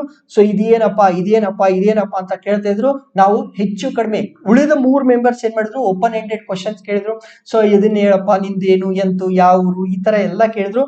ಒಬ್ಬ ಮೆಂಬರ್ ಮಾತ್ರ ಪ್ರತಿ ಪ್ಯಾನಲ್ ಅಲ್ಲಿ ಒಬ್ಬ ಮೆಂಬರ್ ಏನ್ ಮಾಡ್ತಾ ಇದ್ರು, ಈ ತರ ಫ್ಯಾಕ್ಟ್ ಬೇಸ್ಡ್ ಕ್ವಶನ್ ಕೇಳ್ತಾ ಇದ್ರು. ಅದು ಫ್ಯಾಕ್ಟ್ ಯಾವ ರೀತಿ ಅಂತಂದ್ರೆ, SDA ಅಥವಾ PC ಲೆವೆಲ್ ಅಲ್ಲಿ ಇರುವಂತಹ facts. Okay, police even PSI ಅಲ್ಲ, FDA ಅಲ್ಲ. ಸೊ ಈ PC ಲೆವೆಲ್ ಅಲ್ಲಿ ಇರುವಂತಹ ಒಂದಿಷ್ಟು, ಯಾವುದೋ ಒಂದು ರಾಜ್ಯದ ರಾಜಧಾನಿ ಕೇಳಿದೆ. ಓಕೆ, ಸೊ ಇಂತಹ ಒಂದಿಷ್ಟು ಕ್ವಶನ್ಸ್ ಅನ್ನ ಕೇಳಿದ್ರು.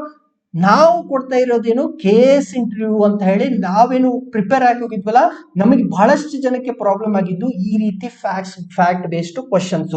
ಸೊ 2014 ಅಲ್ಲಿ ಪ್ರತಿ ಪ್ಯಾನೆಲ್ ಅಲ್ಲಿಯೂ ಎಷ್ಟು ಪ್ಯಾನಲ್ಸ್ ಆಗಿತ್ತಲ್ಲ, ಅಷ್ಟು ಪ್ಯಾನಲ್ಸ್ ಅಲ್ಲಿ ಒಬ್ಬ ಮೆಂಬರ್ ಏನ್ ಮಾಡ್ತಾ ಇದ್ರು, ಈ ಫ್ಯಾಕ್ಟ್ ಬೇಸ್ಡ್ ಕ್ವಶನ್ ಅನ್ನ ಎಲ್ರಿಗೂ ಕೇಳಿದ್ದಾರೆ. ಸೊ ಅದು ಒಂದು ಎಲ್ಲರಿಗೂ ಏನಾಗಿತ್ತು, ಹೆಡ್ಡೇಕ್ ಆಗಿತ್ತು. ಯಾಕಂದ್ರೆ ನಾವು KS ಎಕ್ಸಾಮ್ ಬರೆಯುವಾಗ ನಾವೇನ್ ಮಾಡಿದ್ವಿ, ಮೇನ್ಸ್ ಟೈಮ್ ಇಂದ ಫ್ಯಾಕ್ಟ್ಸ್ ಅನ್ನ ಅಷ್ಟು ನೆನ್ಪಿಟ್ಟುಕೊಂಡಿರಲ್ಲ, ಫ್ಯಾಕ್ಟ್ಸ್ ಬಗ್ಗೆ ಅಷ್ಟು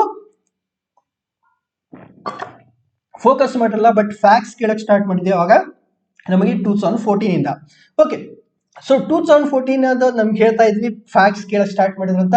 ಸೊ ಈ ರೀತಿ ಫ್ಯಾಕ್ಟ್ಸ್ ಕೇಳಕ್ ಸ್ಟಾರ್ಟ್ ಮಾಡಿದಾಗ 3 ಜನ ಮೆಂಬರ್ಸ್ ಜೊತೆಗೆ 2 ಜನ ಮೆಂಬರ್ಸ್, ಸ್ಟಾರ್ಟಿಂಗ್ ಅಲ್ಲಿ 2 ಜನ ಮೆಂಬರ್ಸ್, ದುಗ್ಗಪ್ಪ ಸರ್ ಮತ್ತಿಬ್ರು, ಇನ್ನೊಬ್ರು ಕ್ವಶನ್ ಕೇಳಿದ್ರು. ಓಪನ್ ಎಂಡೆಡ್ ಕ್ವಶನ್ ಇತ್ತು. ಇಂಟರ್ವ್ಯೂ ಸರಳವಾಗಿ ಹೋಯ್ತು. ಸೊ 3ನೇ ಮೆಂಬರ್ ಫ್ಯಾಕ್ಟ್ ಬೇಸ್ಡ್ ಕ್ವಶನ್ ಕೇಳಿದಾಗ ನನಗೆ ಟೆನ್ಷನ್ ಆಗಿ ಸ್ಟಾರ್ಟ್ ಆಯ್ತು. ಯಾಕಂದ್ರೆ ಈ ತರನು fact based question first time ನಾನು ಎಕ್ಸ್ಪೀರಿಯನ್ಸ್ ಮಾಡ್ತಾ ಇದ್ದೆ. ಕೆಲವೊಂದಿಷ್ಟು ಹೇಳಿದೆ, ಕೆಲವೊಂದಿಷ್ಟು ಹೇಳಿಲ್ಲ. ಸೊ ಲಾಸ್ಟಿಗೆ ಅವರೊಂದು 20 ಕ್ವಶನ್ ಏನೋ ಕೇಳಿದ್ರು. ಲಾಸ್ಟಿಗೆ ಒಂದು 5-6 ಕ್ವಶನ್ಸ್ ಅನ್ನ ಸರ್ ಗೊತ್ತಿಲ್ಲ ಅಂತ ಹೇಳಿ ಬಿಟ್ಬಿಟ್ಟೆ. ಸೊ ಬಿಟ್ಟ ತಕ್ಷಣ ನೆಕ್ಸ್ಟ್ ಮೆಂಬರ್ ಬಂತು. ನನ್ನ ಒಂದು ಹಾಬಿ ಬಗ್ಗೆ ಅವ್ರು ಕೇಳಿದ್ರು. ಆ ಹಾಬಿಯಲ್ಲಿ ನಾನು ಒಂದು ಮೆನ್ಷನ್ ಮಾಡಿದ್ದೀನಿತ್ತು, ಪಾಸಿಟಿವ್ ಥಿಂಕಿಂಗ್ ಅಂತ. ಒಂದು ಜಿಡ್ಡು ಕೃಷ್ಣಮೂರ್ತಿ ಅವರ ಬುಕ್ಸ್ ಓದೋದು, 2ನೇದು ಪಾಸಿಟಿವ್ ಥಿಂಕಿಂಗ್ ಅಂತ. ಸೊ ಅವಾಗ ಅವ್ರು ಕೇಳಿದ್ರು ಏನಂತಂದ್ರೆ, ಪಾಸಿಟಿವ್ ಥಿಂಕಿಂಗ್ ಅಂದ್ರೆ ನಿಮ್ ಪ್ರಕಾರ ಏನು ಅಂತ ಕೇಳಿದ್ರು. ಸೊ ಯಾವಾಗ ಜಸ್ಟ್ ಇಮಿಡಿಯೇಟ್ ಈ ಫ್ಯಾಕ್ಟ್ ಬೇಸ್ಡ್ ಕ್ವಶನ್ಸ್ ಮುಗಿದ್ಮೇಲೆ ಇಮಿಡಿಯೇಟ್ ಆಗಿ ನನಗೆ ಬಂದಂತಹ ನೆಕ್ಸ್ಟ್ ಕ್ವಶನ್ ಏನಪ್ಪಾ ಅಂದ್ರೆ, ಬೇರೆ ಮೆಂಬರ್ ಇಂದ ಈ ಪಾಸಿಟಿವ್ ಥಿಂಕಿಂಗ್ ಅಂದ್ರೆ ನಿಂದ ಏನಪ್ಪಾ, ನೀನ್ ಏನ್ ಅರ್ಥ ಮಾಡ್ಕೊಂಡಿದ್ಯಾ ಅಂತ ಕೇಳಿದ್ರು. ಸೊ ಅವಾಗ ನಾನೇನು ಹೇಳ್ತೇನೆ ಅಂದ್ರೆ, ಸರ್ ಇವಾಗಲೇ ಇನ್ನೊಬ್ಬ ಸರ್ ಏನ್ ಕ್ವಶನ್ ಕೇಳಿದ್ರಲ್ಲ ಅದರಲ್ಲಿ ಸುಮಾರು 5ರಿಂದ 6 ಕ್ವಶನ್ಸ್ಗೆ ಆನ್ಸರ್ ಮಾಡಕ್ಕೆ ನನ್ನಿಂದ ಸಾಧ್ಯ ಆಗ್ಲಿಲ್ಲ. ಸೊ ಹೀಗಂತ ಹೇಳಿ ನನ್ನ ಇಂಟರ್ವ್ಯೂ ಕೆಟ್ಟೋಯ್ತು ಅಥವಾ ನನ್ನ ಇಂಟರ್ವ್ಯೂ ಸರಿಯಾಗಿ ಆಗ್ಲಿಲ್ಲ ಅಂತ ಭಾವನೆ ನನ್ನ ಹತ್ರ ಇಲ್ಲ. ಯಾಕಂದ್ರೆ ಈ 4 ಜನರಲ್ಲಿ ಈಗ ಕೊನೆಯದಾಗಿ ನೀವಿದ್ದೀರಲ್ಲ, ನಿಮ್ಮ ಮುಂದೆ ನನ್ನ ಪರ್ಫಾರ್ಮೆನ್ಸ್ ಅನ್ನ ಚೆನ್ನಾಗಿ ಮಾಡ್ಕೊಂಡು ಇನ್ನಷ್ಟು ಅಂಕಗಳನ್ನ ಗಳಿಸ್ಬೇಕು ಅಂತ ಹೇಳಿ ನಿಮ್ ಕಡೆ ನಾನು ಪಾಸಿಟಿವ್ ಆಗಿ ನೋಡ್ತಾ ಇದ್ದೀನಲ್ಲ, ಈ ಒಂದು ಪ್ರಯತ್ನ ಮಾಡ್ತಿದ್ದೀನಲ್ಲ, ಇದೇ ನನ್ನ ಪಾಸಿಟಿವ್ ಥಿಂಕಿಂಗ್ ಅಂತ ಪಟ್ ಅಂತ ಏನೋ ಗೊತ್ತಿಲ್ಲ ಆ ರೀತಿ ಆ ಸ್ಪಾಟ್ ಅಲ್ಲಿ ನಾನು ಆನ್ಸರ್ ಕೊಟ್ಬಿಟ್ಟೆ. ಸೊ ಇದರಿಂದ ಪ್ಯಾನಲ್ ಇದ್ದಂತ ಎಲ್ಲರೂ ಖುಷಿ ಆದ್ರು. ಓಕೆ, ಸೊ ಏನಾಗಿತ್ತು ಇಲ್ಲಿ ಫ್ಯಾಕ್ಟ್ ಬೇಸ್ಡ್ ಕ್ವಶನ್ 5-6 ಕ್ವಶನ್ ಕೇಳಿದಾಗ ಕೆಲವೊಂದಿಷ್ಟು ಕ್ವಶನ್ಸ್ಗೆ 5-6 ಕ್ವಶನ್ಸ್ ನಾನು ಆನ್ಸರ್ ಮಾಡಕ್ ಆಗಿಲ್ಲ, ಯಾಕಂದ್ರೆ ಫ್ಯಾಕ್ಟ್ ಬೇಸ್ ಇತ್ತು. ಅಂತಹ ಫ್ಯಾಕ್ಟ್ ಬೇಸ್ ನಾನು ಎಂದೂ ಜೀವನದಲ್ಲಿ ಓದಿರಲಿಲ್ಲ. ಸೊ ಹೀಗಾಗಿ ಇನ್ನೊಬ್ಬ ಮೆಂಬರ್ ಕೇಳಿದಾಗ ಪಾಸಿಟಿವ್ ಥಿಂಕಿಂಗ್ ಅಂದ್ರೆ ಏನಪ್ಪಾ ಅಂತಂದಾಗ ಸಡನ್ ಆಗಿ ನನ್ನ ಮೈಂಡ್ ಅಲ್ಲಿ ಬಂದ್ಬಿಡ್ತು ಏನಂತಂದ್ರೆ, ಈಗ ಅಲ್ಲಿ ನಾನು 5-6 ಕ್ವಶನ್ ಕರೆಕ್ಟ್ ಆಗಿ ಆನ್ಸರ್ ಹೇಳಿಲ್ಲ ಅಥವಾ ಸ್ಕಿಪ್ ಮಾಡಿದೀನಿ ಅಂತ ಹೇಳಿ ನಾನು ಬೇಜಾರು ಮಾಡ್ಕೊಳ್ತಿಲ್ಲ. ನಿಮ್ ಜೊತೆನೂ ನಾನು ಒಳ್ಳೇದಾಗಿ ಮಾತಾಡಿ ಇನ್ನಷ್ಟು ಮಾರ್ಕ್ಸ್ ನ ಪಡಿಬೇಕು ಅಂತ ಹೇಳಿ ನಾನು ಏನ್ ಮಾಡ್ತಾ ಇದ್ದೀನಿ, ನಿಮ್ ಕಡೆ ಪಾಸಿಟಿವ್ ಆಗಿ ನೋಡ್ತಿದ್ದೀನಲ್ಲ, ಇದೇ ನನ್ನ ಪಾಸಿಟಿವ್ ಥಿಂಕಿಂಗ್ ಅಂತ ಹೇಳ್ಬಿಟ್ಟೆ. ಸೊ ಆಗ ಇಂಟರ್ವ್ಯೂ ಪ್ಯಾನಲ್ ಅವರೆಲ್ಲ ಖುಷಿಯಾಗಿ ಓಕೆಪಾ ನೀನು ಚೆನ್ನಾಗಿ ಮಾಡ್ತಿದ್ಯಾ ಅಂತ ಹೇಳಿ ಅವ್ರ ಮುಖದ ಮೇಲೆ ಒಂದು ಸ್ಮೈಲ್ ಬಂತು. ಸೊ ಇಂಥ ಒಂದು ಇನ್ಸೈಟ್ಸ್, ಓಕೆ, ಸೊ ಇನ್ಸೈಟ್ಸ್ ಕೂಡ ನಿಮ್ಮ ಮನಸ್ಸಲ್ಲಿ ಬರಬೇಕು. ಅಂದ್ರೆ ನಾವು ಏನು ಪ್ರಿಪೇರ್ ಆಗಿರ್ತೀವಲ್ಲ, ಆ ಪ್ರಿಪೇರ್ ಆಗಿದ್ದನ್ನ ಬಿಟ್ಟು ಬೇರೆ ಸಿಚುವೇಶನ್ ಬಂದ್ರು ಕೂಡ ಅಲ್ಲಿ ನಾವು ಆ ಒಂದು ಮೂಮೆಂಟ್ ಅಲ್ಲಿ, ಈ ಮೂಮೆಂಟ್ ಅಲ್ಲಿ ಯಾವ ರೀತಿ ನಾವು ಅದನ್ನ ಟರ್ನ್ ಮಾಡಕ್ ಸಾಧ್ಯ ಇದೆಯಲ್ಲ ಅಂತ ಒಂದು ಟರ್ನಿಂಗ್ ಪಾಯಿಂಟ್ ಅನ್ನ ಕೊಡುವಂತಹ ಕೆಪಾಸಿಟಿಯನ್ನ ದಯವಿಟ್ಟು ಬೆಳೆಸ್ಕೊಳ್ಳೋದಕ್ಕೆ ಟ್ರೈ ಮಾಡಿ. ಅಂದ್ರೆ ಯಾವುದೇ ಒಂದು ಟೈಮಲ್ಲಿ ನೋಡಿ, ಇಲ್ಲಿ ನಾನು ತಲೆ ಕೆಡಿಸ್ಕೋಬಹುದಾಗಿತ್ತು 5-6 ಕ್ವಶನ್ಸ್ಗೆ, ನಿಜವಾಗ್ಲು ಒಳಗಡೆ ತಲೆ ಕೆಟ್ಟಿತ್ತು. ಓಕೆ, ಇಂಥ ಕ್ವಶನ್ ಎಲ್ಲ ಕೇಳ್ತಾರ KS ಇಂಟರ್ವ್ಯೂ ಅಂತ ನನಗೆ ಬೇಜಾರಾಗಿತ್ತು. ಬಟ್ ಆ ಮೂಮೆಂಟ್ ಅನ್ನ, ಆ ಅಟ್ಮಾಸ್ಫಿಯರ್ ಅನ್ನ ಒಂದು ಆನ್ಸರ್ ಮೂಲಕ ನಾನು ಚೇಂಜ್ ಮಾಡಿದ್ದೆ. ಸೊ ಇದು ಒಂದು ನಿಮಗೆ ಎಕ್ಸಾಂಪಲ್ ಆಗಿರ್ಲಿ. ಸೊ ಮುಂದೆ ಬಂತಪ್ಪ 2015 ಇಂಟರ್ವ್ಯೂ, ನಂದು ಲಾಸ್ಟ್ ಇಂಟರ್ವ್ಯೂ. ಸೊ 2015 ಇಂಟರ್ವ್ಯೂ ಅಲ್ಲಿ ಒಟ್ಟು 5 ಪ್ಯಾನಲ್ ಇತ್ತು ಅನ್ಕೊಳ್ತೀನಿ. ಆ 5ರಲ್ಲಿ 2 ಪ್ಯಾನಲ್ಸ್ ಅಲ್ಲಿ ಬರೀ ಫ್ಯಾಕ್ಟ್ಸ್ ಅನ್ನ ಕೇಳ್ಬಿಟ್ರು. ಉಳಿದ 3 ಪ್ಯಾನಲ್ಸ್ ಅಲ್ಲಿ ಏನಿತ್ತು, ಮಿಕ್ಸ್ಡ್ ಇತ್ತು. ಕೆಲವೊಂದಿಷ್ಟು ಜನಕ್ಕೆ ಫುಲ್ ಇಂಟರ್ವ್ಯೂ ಓಪನ್ ಎಂಡೆಡ್ ಇತ್ತು, ಕೆಲವೊಂದಿಷ್ಟು ಅಂದ್ರೆ ಈ 2 ಪ್ಯಾನಲ್ ಅಲ್ಲಿ ಫ್ಯಾಕ್ಟ್ ಬೇಸ್ಡ್ ಕ್ವಶನ್ ಕೇಳಿದ್ರು. For example AIDS full form ಏನು, okay, so AIDS full form ಏನು, ಕಿವಿ ಬರ್ಡ್ ಯಾವ ಒಂದು ರಾಷ್ಟ್ರದ ಪಕ್ಷಿಯಾಗಿದೆ. ಸೊ ಇಂಥ ಒಂದು ಫ್ಯಾಕ್ಟ್ ಬೇಸ್ಡ್ ಕ್ವಶನ್ ಒಳಗಡೆ ಹೋಗಿ ಹೊರಗಡೆ ಬರೋವರೆಗೂ ಫ್ಯಾಕ್ಟ್ಸ್ ಕ್ವಶನ್ ಬಿಟ್ರೆ ಮತ್ತೇನನ್ನು ಕೇಳಿಲ್ಲ. ಸೊ ಮತ್ತೇನನ್ನು ಕೇಳಿಲ್ಲ. ಇಂಥ 2 ಪ್ಯಾನಲ್ಸ್ ಗಳಿದ್ವು, 1, 2. ಉಳಿದ 3 ಪ್ಯಾನಲ್ಸ್ ಅಲ್ಲಿ ಒಂದರಲ್ಲಿ ಮಿಕ್ಸ್ಡ್ ಅಂತ ಕೇಳಿದ್ರು ಅಂತ ಹೇಳಿದ್ರು, ಇನ್ನೆರಡರಲ್ಲಿ ಓಪನ್ ಎಂಡೆಡ್ ಈ ತರ ಇತ್ತು. ಬಟ್ ಎಲ್ಲಕ್ಕಿಂತ ಟಫ್ ಆಗಿದ್ದಂತ ಪ್ಯಾನಲ್ಸ್ ಅಲ್ಲಿ 2 ಪ್ಯಾನಲ್ಸ್ ಅಲ್ಲಿ ಬರೀ ಫ್ಯಾಕ್ಟ್ ಬೇಸ್ಡ್, ಕೂದ ತಕ್ಷಣ ಹೊರಗೆ ಬರೋವರೆಗೂ ಫ್ಯಾಕ್ಟ್ಸ್ ಅನ್ನ ಕೇಳಿದ್ರು. ಸೊ ಯಾಕೆ ಕೇಳಿದ್ರು ಗೊತ್ತಿಲ್ಲ. ಸೊ ಹೀಗಾಗಿ ಆ ವರ್ಷ ಅಲ್ಲೇ ಅನಿಸ್ತು ಹೋಯ್ತಪ್ಪ ಇದು ಅಂತ ಹೇಳಿ. ಯಾಕಂದ್ರೆ ಇದು ಆಮೇಲೆ ಹೇಳ್ತೀನಿ, ಯಾಕಂದ್ರೆ ಊಟ ಕಮಿಷನ್ ಪ್ರಕಾರ ಇದು ಮಾಡಬಾರ್ದಿತ್ತು, ಬಟ್ ಮಾಡಿದ್ರು, ಏನ್ ಮಾಡಕ್ಕಾಗಲ್ಲ. ಸೊ ಮುಗಿದೋಗಿದೆ, ಎಲ್ಲರೂ ಜಾಬ್ ಹೋಗಿದ್ದಾರೆ. ಸೊ ಇದಕ್ಕೆ ನೀವು 2ಕ್ಕೂ ರೆಡಿ ಆಗಿದ್ದೀನಿ. ಇಲ್ಲಿ ನಾನು ಹೇಳೋದೇನಪ್ಪಾ ಅಂತಂದ್ರೆ, ಈ ವರ್ಷನೂ KPSC ಏನ್ ಮಾಡುತ್ತೋ ಗೊತ್ತಿಲ್ಲ. ಓಪನ್ ಎಂಡೆಡ್ ಕ್ವಶನ್ ಕೊಡ್ತಾರೋ ಫ್ಯಾಕ್ಟ್ಸ್ ಕೊಡ್ತಾರೋ ಗೊತ್ತಿಲ್ಲ. ಫ್ಯಾಕ್ಟ್ಸ್ ಕೊಡ್ತಾರಂತ ದಯವಿಟ್ಟು ನೀವು ದೃಢಗೆಡಬೇಡಿ, ಅಂದ್ರೆ ಅಥವಾ ನೀವು ಧೈರ್ಯ ಕಳ್ಕೊಬೇಡಿ. ಏನೇ ಬಂದ್ರು ಎದುರಿಸಲೇಬೇಕು. ಈಗ ಮೇನ್ಸ್ ವರ್ಗು ಬಂದಿದ್ರೆ, ಇಂಟರ್ವ್ಯೂಗೆ ಎಲಿಜಿಬಲ್ ಆಗಿದ್ದೀರ ಅಂತಂದ್ರೆ ಇವನ್ ಸಾಧ್ಯ ಆದಷ್ಟು ಫ್ಯಾಕ್ಟ್ಸ್ ಅನ್ನು ಕೂಡ ನೋಡ್ಕೊಳ್ಳುವಂತ ಪ್ರಯತ್ನ ಮಾಡಿ. ಅಥವಾ ಸ್ಟಾರ್ಟಿಂಗ್ ಅಲ್ಲಿ ಯಾರು ಇಂಟರ್ವ್ಯೂ ಇಲ್ಲ, ಟೈಮ್ ಇರಲ್ಲ, ಯಾಕಂದ್ರೆ ನಿಮ್ದು ಬೇಗನೆ ಮುಗಿದು ಹೋಗುತ್ತೆ. ಓಕೆ, ಯಾಕಂದ್ರೆ ನಿಮ್ದು ರಿಸಲ್ಟ್ ಬಂದಾಗ ನೋಡಿದ್ರೆ 2 ಪೇಜ್ ಅಲ್ಲಿ ಮೇನ್ಸ್ ರಿಸಲ್ಟ್ ಬಂದಿತ್ತು. ನನಗೇನೋ ಒಂಥರ ನಗು ಬಂತು, ಇಷ್ಟೇ ಜನನ ಅಂತ ಹೇಳಿ, ಯಾಕಂದ್ರೆ ಇರೋದು 106 ಪೋಸ್ಟ್. ಸೊ ಅದಕ್ಕೆ ಸ್ವಲ್ಪ ಫ್ಯಾಕ್ಟ್ಸ್ ಬಗ್ಗೆನೂ ಗಮನ ಇರಲಿ. ಮೋಸ್ಟ್ಲಿ ನಿಮ್ಗೆ ಯಾರು ಈ ಟಿಪ್ಸ್ ಕೊಟ್ಟಿರಲ್ಲ ಅಂತ ಅನ್ಕೊಂತೀನಿ. ಸೊ ಫ್ಯಾಕ್ಟ್ನು ಕೂಡ ಕ್ವಶನ್ಸ್ ಅಲ್ಲಿ ಕೇಳ್ತಿದ್ರೆ, ಫ್ಯಾಕ್ಟ್ ಬೇಸ್ಡ್ ಕ್ವಶನ್ಸ್ ಕೂಡ KPSC ಅಲ್ಲಿ ಕೇಳ್ತಿದ್ರೆ. 2015 ಅಲ್ಲಿ 2 ಪ್ಯಾನಲ್ಸ್ ಕಂಪ್ಲೀಟ್ ಆಗಿ ಫ್ಯಾಕ್ಟ್ ಬೇಸ್ಡ್ ಕ್ವಶನ್ಸ್ ಅನ್ನ ಕೇಳಿತ್ತು, ಬೇರೆ ಕ್ವಶನ್ಸ್ ಅನ್ನ ಕೇಳಿಲ್ಲ. ಸೊ ಅದಕ್ಕೆ ದಯವಿಟ್ಟು ಏನ್ ಮಾಡ್ಬೇಕು, ನೀವು ಪ್ರಿಪೇರ್ ಆಗುವಾಗ ಸ್ವಲ್ಪ ಫ್ಯಾಕ್ಟ್ಸ್ ಏನಾದ್ರೂ ಇದ್ರೆ, ಅಥವಾ ಈ GK ಬುಕ್ಸ್ ಅಂತ ಸಿಗುತ್ತಲ್ಲ, ಅರಿಹಂತ್ GK ತರ ಈ ತರ ಏನಾದ್ರೂ ಬುಕ್ಸ್ ಗಳು ಸಿಕ್ಕರೆ ಅದನ್ನ ಓದಿ. ಆದ್ರೆ ಇದು ಬರುತ್ತಂತನೂ ಕನ್ಫರ್ಮ್ ಇಲ್ಲ, ಏನಾದ್ರೂ ಚೇಂಜಸ್ ಮಾಡ್ಬೋದು. ಬಟ್ ಬಂದ್ರೂ ಕೂಡ ನೀವು ಧೈರ್ಯಗೆಡಬೇಡಿ. ಓಕೆ, ಸೊ ಅದಾದ್ಮೇಲೆ ನೆಕ್ಸ್ಟ್ ಇನ್ನೊಂದು ಇಂಪಾರ್ಟೆಂಟ್ ಏನಪ್ಪಾ ಅಂತಂದ್ರೆ, ಈಗ ಇಂಟರ್ವ್ಯೂ ಪ್ಯಾನಲ್ ಆ ಒಂದು ರೂಮ್ ಎಂಟರ್ ಆಗಿ ಹೊರಗೆ ಬರೋವರೆಗೂ ನಿಮ್ಮ ತಲೆಯಲ್ಲಿ ಏನಿರ್ಬೇಕಂದ್ರೆ, you deserve this. Okay, KS ಅನ್ನೋದಕ್ಕೆ ನೀವು ಸಂಪೂರ್ಣವಾಗಿ ಅರ್ಹರಾಗಿದ್ದೀರಿ ಅಂತ ಹೇಳ್ಕೊಳ್ಳುವಂತಹ ಕೆಲವೊಂದಿಷ್ಟು ಪಾಯಿಂಟ್ಸ್ ಅನ್ನ ರೆಡಿ ಮಾಡ್ಕೊಳ್ಳಿ. ಸೊ ಫಾರ್ ಎಕ್ಸಾಂಪಲ್ ನಾನು ಹೇಳಿದೆ, ನಮ್ಮ ಅಜ್ಜಿಯ ಬಾಣ್ಣ ಅಸಿಸ್ಟೆಂಟ್ ಕಮಿಷನರ್ ಆಗಿದ್ರು, ಮನೆಯಲ್ಲೆಲ್ಲ KS ಆಫೀಸರ್ಸ್ ಇದ್ದಾರೆ, ಈ ತರ ಏನೇನ್ ಪಾಯಿಂಟ್ಸ್ ಇದೆ, ಅಥವಾ ನಾನು NIT ಇಂದ ಓದಿದ್ದೀನಿ, ಅಥವಾ ನಾನು ಅನ್ಅಕಾಡೆಮಿಯಲ್ಲಿ ಟೀಚ್ ಮಾಡಿದೆ, ಇಂತಹ ಒಂದಿಷ್ಟು ನನ್ನ ಬಗ್ಗೆ ಇರುವಂತಹ, ನಾನು ಯಾವುದನ್ನ ಹೇಳ್ಬೇಕಂತಿದ್ದೀನಿ, ಯಾವ ಒಂದು ನನ್ನ ಪಾಯಿಂಟ್ ಇಂದ ನನ್ನ ಬಗ್ಗೆ ನಾನು ಹೇಳ್ಕೊತಿದ್ದೀನಲ್ಲ, ಇದರಿಂದ ಆ ಇಂಟರ್ವ್ಯೂ ಪ್ಯಾನಲ್ ಅವರು ಇಂಪ್ರೆಸ್ ಆಗ್ತಾರೆ ಅಂತ ಅನ್ಸುತ್ತಲ್ಲ, ಅಂತ ಒಂದಿಷ್ಟು ಪಾಯಿಂಟ್ಸ್ ಅನ್ನ ಒಂದು ಬುಕ್ ಅಲ್ಲಿ ಏನ್ ಮಾಡಿ ನೋಟ್ ಮಾಡ್ಕೊಳ್ಳಿ. ಸೊ ಆಮೇಲೆ ಅದನ್ನ ಹೇಳ್ಬೋದು ಇದನ್ನ ಹೇಳ್ಬೋದು ಅಂತ ನಾವು ಅಂದ್ಕೊಳ್ತೀವಿ, ಬಟ್ ನಮ್ಮ ಪಾಸಿಟಿವ್ ಪಾಯಿಂಟ್ಸ್ ಏನಿದೆ, ನಾನು ಮಾಡಿದ ಸಾಧನೆ ಅಥವಾ ನನ್ನ ಬಗ್ಗೆ ಏನಿರುತ್ತಲ್ಲ, ಅಂತಹ ಒಂದಿಷ್ಟು ಪಾಸಿಟಿವ್ ಪಾಯಿಂಟ್ಸ್ ಅನ್ನ ಹೈಲೈಟ್ ಮಾಡೋದಕ್ಕೆ ಯಾವಾಗ ಸಂದರ್ಭ ಸಿಗುತ್ತೋ ಅವಾಗ ಪಟ್ ಅಂತ ಒಂದು ಬಿಟ್ಬಿಡ್ಬೇಕು. ಓಕೆ, ಸೊ ಬಾಣ ಇದ್ದಂಗೆ ಆ ಬಿತ್ತಳಿಗೆಯಲ್ಲಿ ಈ ಬಾಣಗಳಿರ್ಬೇಕು. ಈ ಬಾಣಗಳನ್ನ ಸಮಯ ಸಂದರ್ಭ ನೋಡಿ ನೀವು ಬಿಡಬೇಕು. ಇದ್ರ ಉದ್ದೇಶ ಏನಪ್ಪಾ ಅಂತಂದ್ರೆ ಆ ಪ್ಯಾನಲ್ ಅವರಿಗೆ ಅರ್ಥ ಆಗಬೇಕು that you deserve to be a KS officer. ಹೌದು, ನಿಮ್ಮಲ್ಲಿ ಆ ಅರ್ಹತೆ ಇದೆ ಅನ್ನೋದು ಏನಾಗಬೇಕು, ಇವರಿಗೆ ಮನವರಿಕೆ ಆಗ್ಬೇಕು. ಸೊ ಅದಕ್ಕೆ ಇಂಥ ಒಂದಿಷ್ಟು ಪಾಯಿಂಟ್ಸ್ ನಿಮ್ಮ ಬಗ್ಗೆ ನೀವು ಅನ್ಕೊಂಡಿದ್ದೇನಿದೆ ಅಥವಾ ನೀವು ಏನ್ ಮಾಡಿದ್ದೀರಲ್ಲ, ಅಂತ ಒಂದಿಷ್ಟು ಪಾಯಿಂಟ್ಸ್ ಅನ್ನ ಏನ್ ಮಾಡಿ ಒಂದು ಪೇಪರ್ ಅಲ್ಲಿ ಬರ್ದಿಡಿ. ಅದನ್ನ ದಿವ್ಸಕ್ಕೆ ಒಂದ್ 2-3 ಸಾರಿ ನೋಡ್ತಾ ಇರಿ. ಸೊ ನೋಡ್ತಿದ್ದಂಗೆ ಮತ್ತಷ್ಟು ಪಾಯಿಂಟ್ಸ್ ಗಳು ಆಡ್ ಆಗಕ್ಕೆ ಸ್ಟಾರ್ಟ್ ಆಗುತ್ತೆ. ಅಂತ ಪಾಯಿಂಟ್ಸ್ ಗಳನ್ನ ನೀವೇನ್ ಮಾಡ್ಬೇಕು, ಇಂಟರ್ವ್ಯೂ ಅಲ್ಲಿ ಸಮಯ ಸಿಕ್ಕಾಗ ಬಾಣ ತೆಗಿಬೇಕು, ಪಟ್ ಅಂತ ಬಿಡಬೇಕು. ಸೊ ಅದು ಇರ್ಲಿ. ಮತ್ತೆ ಫಸ್ಟ್ ಇಂದ ಎಂಟ್ರಿ ಆಗಿ ಹೊರಗೆ ಬರೋವರೆಗೂ ನಿಮ್ಮ ಆಟಿಟ್ಯೂಡ್, ನಿಮ್ಮ ಒಂದು ಮನೋಭಾವನೆ ಏನಂತಂದ್ರೆ ಯು ಡಿಸರ್ವ್ ಇಟ್. ನಿಮ್ಗೆ ಈ KS ಅನ್ನೋದೇನಿದೆಯಲ್ಲ, ಇದನ್ನ ನೀವು ಸಂಪೂರ್ಣವಾಗಿ ಇದಕ್ಕೆ ಅರ್ಹರಾಗಿದ್ದೀರಿ ಅನ್ನೋದನ್ನ ಮನವರಿಕೆ ಮಾಡುವ ಪ್ರಯತ್ನವೇ ಈ ಒಂದು KS ಇಂಟರ್ವ್ಯೂ ಆಗಿರುತ್ತೆ. ಸೊ ನಾನು ಮಾಡಿದ ಮಿಸ್ಟೇಕ್ಸ್ ಅನ್ನ ಸ್ವಲ್ಪ ಹೇಳೋದಾದ್ರೆ, ನಾನು ಮೊದಲದ್ದು ಮತ್ತು ಲಾಸ್ಟ್ನೇದು ಅಂದ್ರೆ ಫಸ್ಟ್ ಮತ್ತು ಥರ್ಡ್ ಇಂಟರ್ವ್ಯೂ ಅಲ್ಲಿ ನ್ಯೂಸ್ ಪೇಪರ್ ಓದಿರಲಿಲ್ಲ. ಸೊ ಫಸ್ಟ್ ಇಂಟರ್ವ್ಯೂ ಮೇ 26 ಆಯ್ತು, ಮೇ 27 ಆಯ್ತು. ಮೇ 26 UPSC ಪ್ರಿಲಿಮ್ಸ್ ಇತ್ತು ಧಾರವಾಡದಲ್ಲಿ, 27 KS ಇಂಟರ್ವ್ಯೂ, 28 ನನ್ನ ಬರ್ಡೇ ಮೇ 28. ಸೊ ಹೀಗಾಗಿ ಈ KS UPSC ಪ್ರಿಲಿಮ್ಸ್ ಬರೆದ ತಕ್ಷಣ ಅವತ್ತೇ ನಾನು ಧಾರವಾಡದಿಂದ ಬೆಂಗಳೂರಿಗೆ ಬಂದೆ. ಸೊ ಈಗ ಹೇಳಿದ್ನಲ್ಲ ನಿಮ್ಗೆ, ಈ ತರ ಸಾಹಸ ಮಾಡಬೇಡಿ ಅಂತ ಹೇಳಿ. ಸೊ ಆಕ್ಚುಲಿ ನಾನು ಮಾಡಿದ ಸಾಹಸ ಫಸ್ಟ್ ಟೈಮು. ಸೊ 26ಕ್ಕೆ ಧಾರವಾಡದಲ್ಲಿ UPSC ಪ್ರಿಲಿಮ್ಸ್ ಅನ್ನ ಬರೆದು 27ಕ್ಕೆ ಬೆಂಗಳೂರಿಗೆ ನಾನು ಬೆಳಿಗ್ಗೆ ಬಂದೆ. ಓಕೆ, ಇಂಟರ್ವ್ಯೂ ಕೊಡೋದಕ್ಕೆ. ಸೊ ಅವತ್ತಿನ ದಿವಸ ನಾನೇನ್ ಮಾಡಲ್ಲ, ನ್ಯೂಸ್ ಪೇಪರ್ ಓದಿದ್ದಿಲ್ಲ. ಇವನ್ ನೆಕ್ಸ್ಟ್ ಟೈಮ್ ಕೇಳಿದ್ರು, 3ನೇ ಸಾರಿ ಹೋದಾಗ್ಲೂ ಕೇಳಿದ್ರು, ಇವತ್ತಿನ ನ್ಯೂಸ್ ಪೇಪರ್ ನೋಡಿದ್ರ ಅಂತ ಹೇಳಿ. ಆ ನ್ಯೂಸ್ ಪೇಪರ್ ಅಲ್ಲಿ ಅವ್ರು ಕೇಳಿದ ಕ್ವಶನ್ ಎದಕ್ ಸಂಬಂಧ ಇತ್ತಂದ್ರೆ, ಈ ನ್ಯೂಸ್ ಪೇಪರ್ ಅಲ್ಲಿ ಸರ್ಕಾರ ಕೊಟ್ಟಂತಹ ಒಂದು ಜಾಹೀರಾತಿಗೆ ಸಂಬಂಧವಾಗಿತ್ತು. ನೋಡಿ ಅವ್ರು ಎಷ್ಟು ನೀಟಾಗಿ ನ್ಯೂಸ್ ಪೇಪರ್ ಓದಿರ್ತಾರೆ KPSC ದವರು. ಆ ದಿವಸ ಗೌರ್ಮೆಂಟ್ ಏನು ಆಡ್ಸ್ ಕೊಡ್ತಲ್ಲ, ಆ ಆಡ್ ಮೇಲೆ ಕ್ವಶನ್ ಇತ್ತು. ಸೊ ಅದಕ್ಕೆ ನ್ಯೂಸ್ ಪೇಪರ್ ಓದಿ ಅಂತಾರೆ, ಬರೀ ನ್ಯೂಸ್ ಓದಕ್ ಹೋಗ್ಬಿಡಿ.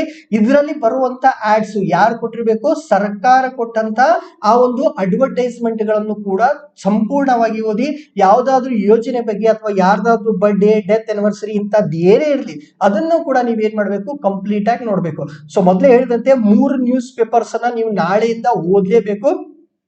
ಓಕೆ, ಸೊ ಅದು ಎರಡನೇದು ಮಿಸ್ಟೇಕ್. ನಾನು ಏನ್ ಮಾಡಿದೆ ಅಂದ್ರೆ, ನನ್ನ ಲಾಸ್ಟ್ ಇಂಟರ್ವ್ಯೂ 3ನೇ ಇಂಟರ್ವ್ಯೂ ಅಲ್ಲಿ ಆ ಫ್ಯಾಕ್ಟ್ ಬೇಸ್ಡ್ ರೌಂಡ್ ಸ್ಟಾರ್ಟ್ ಆದ ತಕ್ಷಣ ನಾನು ಸ್ವಲ್ಪ ನರ್ವಸ್ ಆಗಿಬಿಟ್ಟೆ.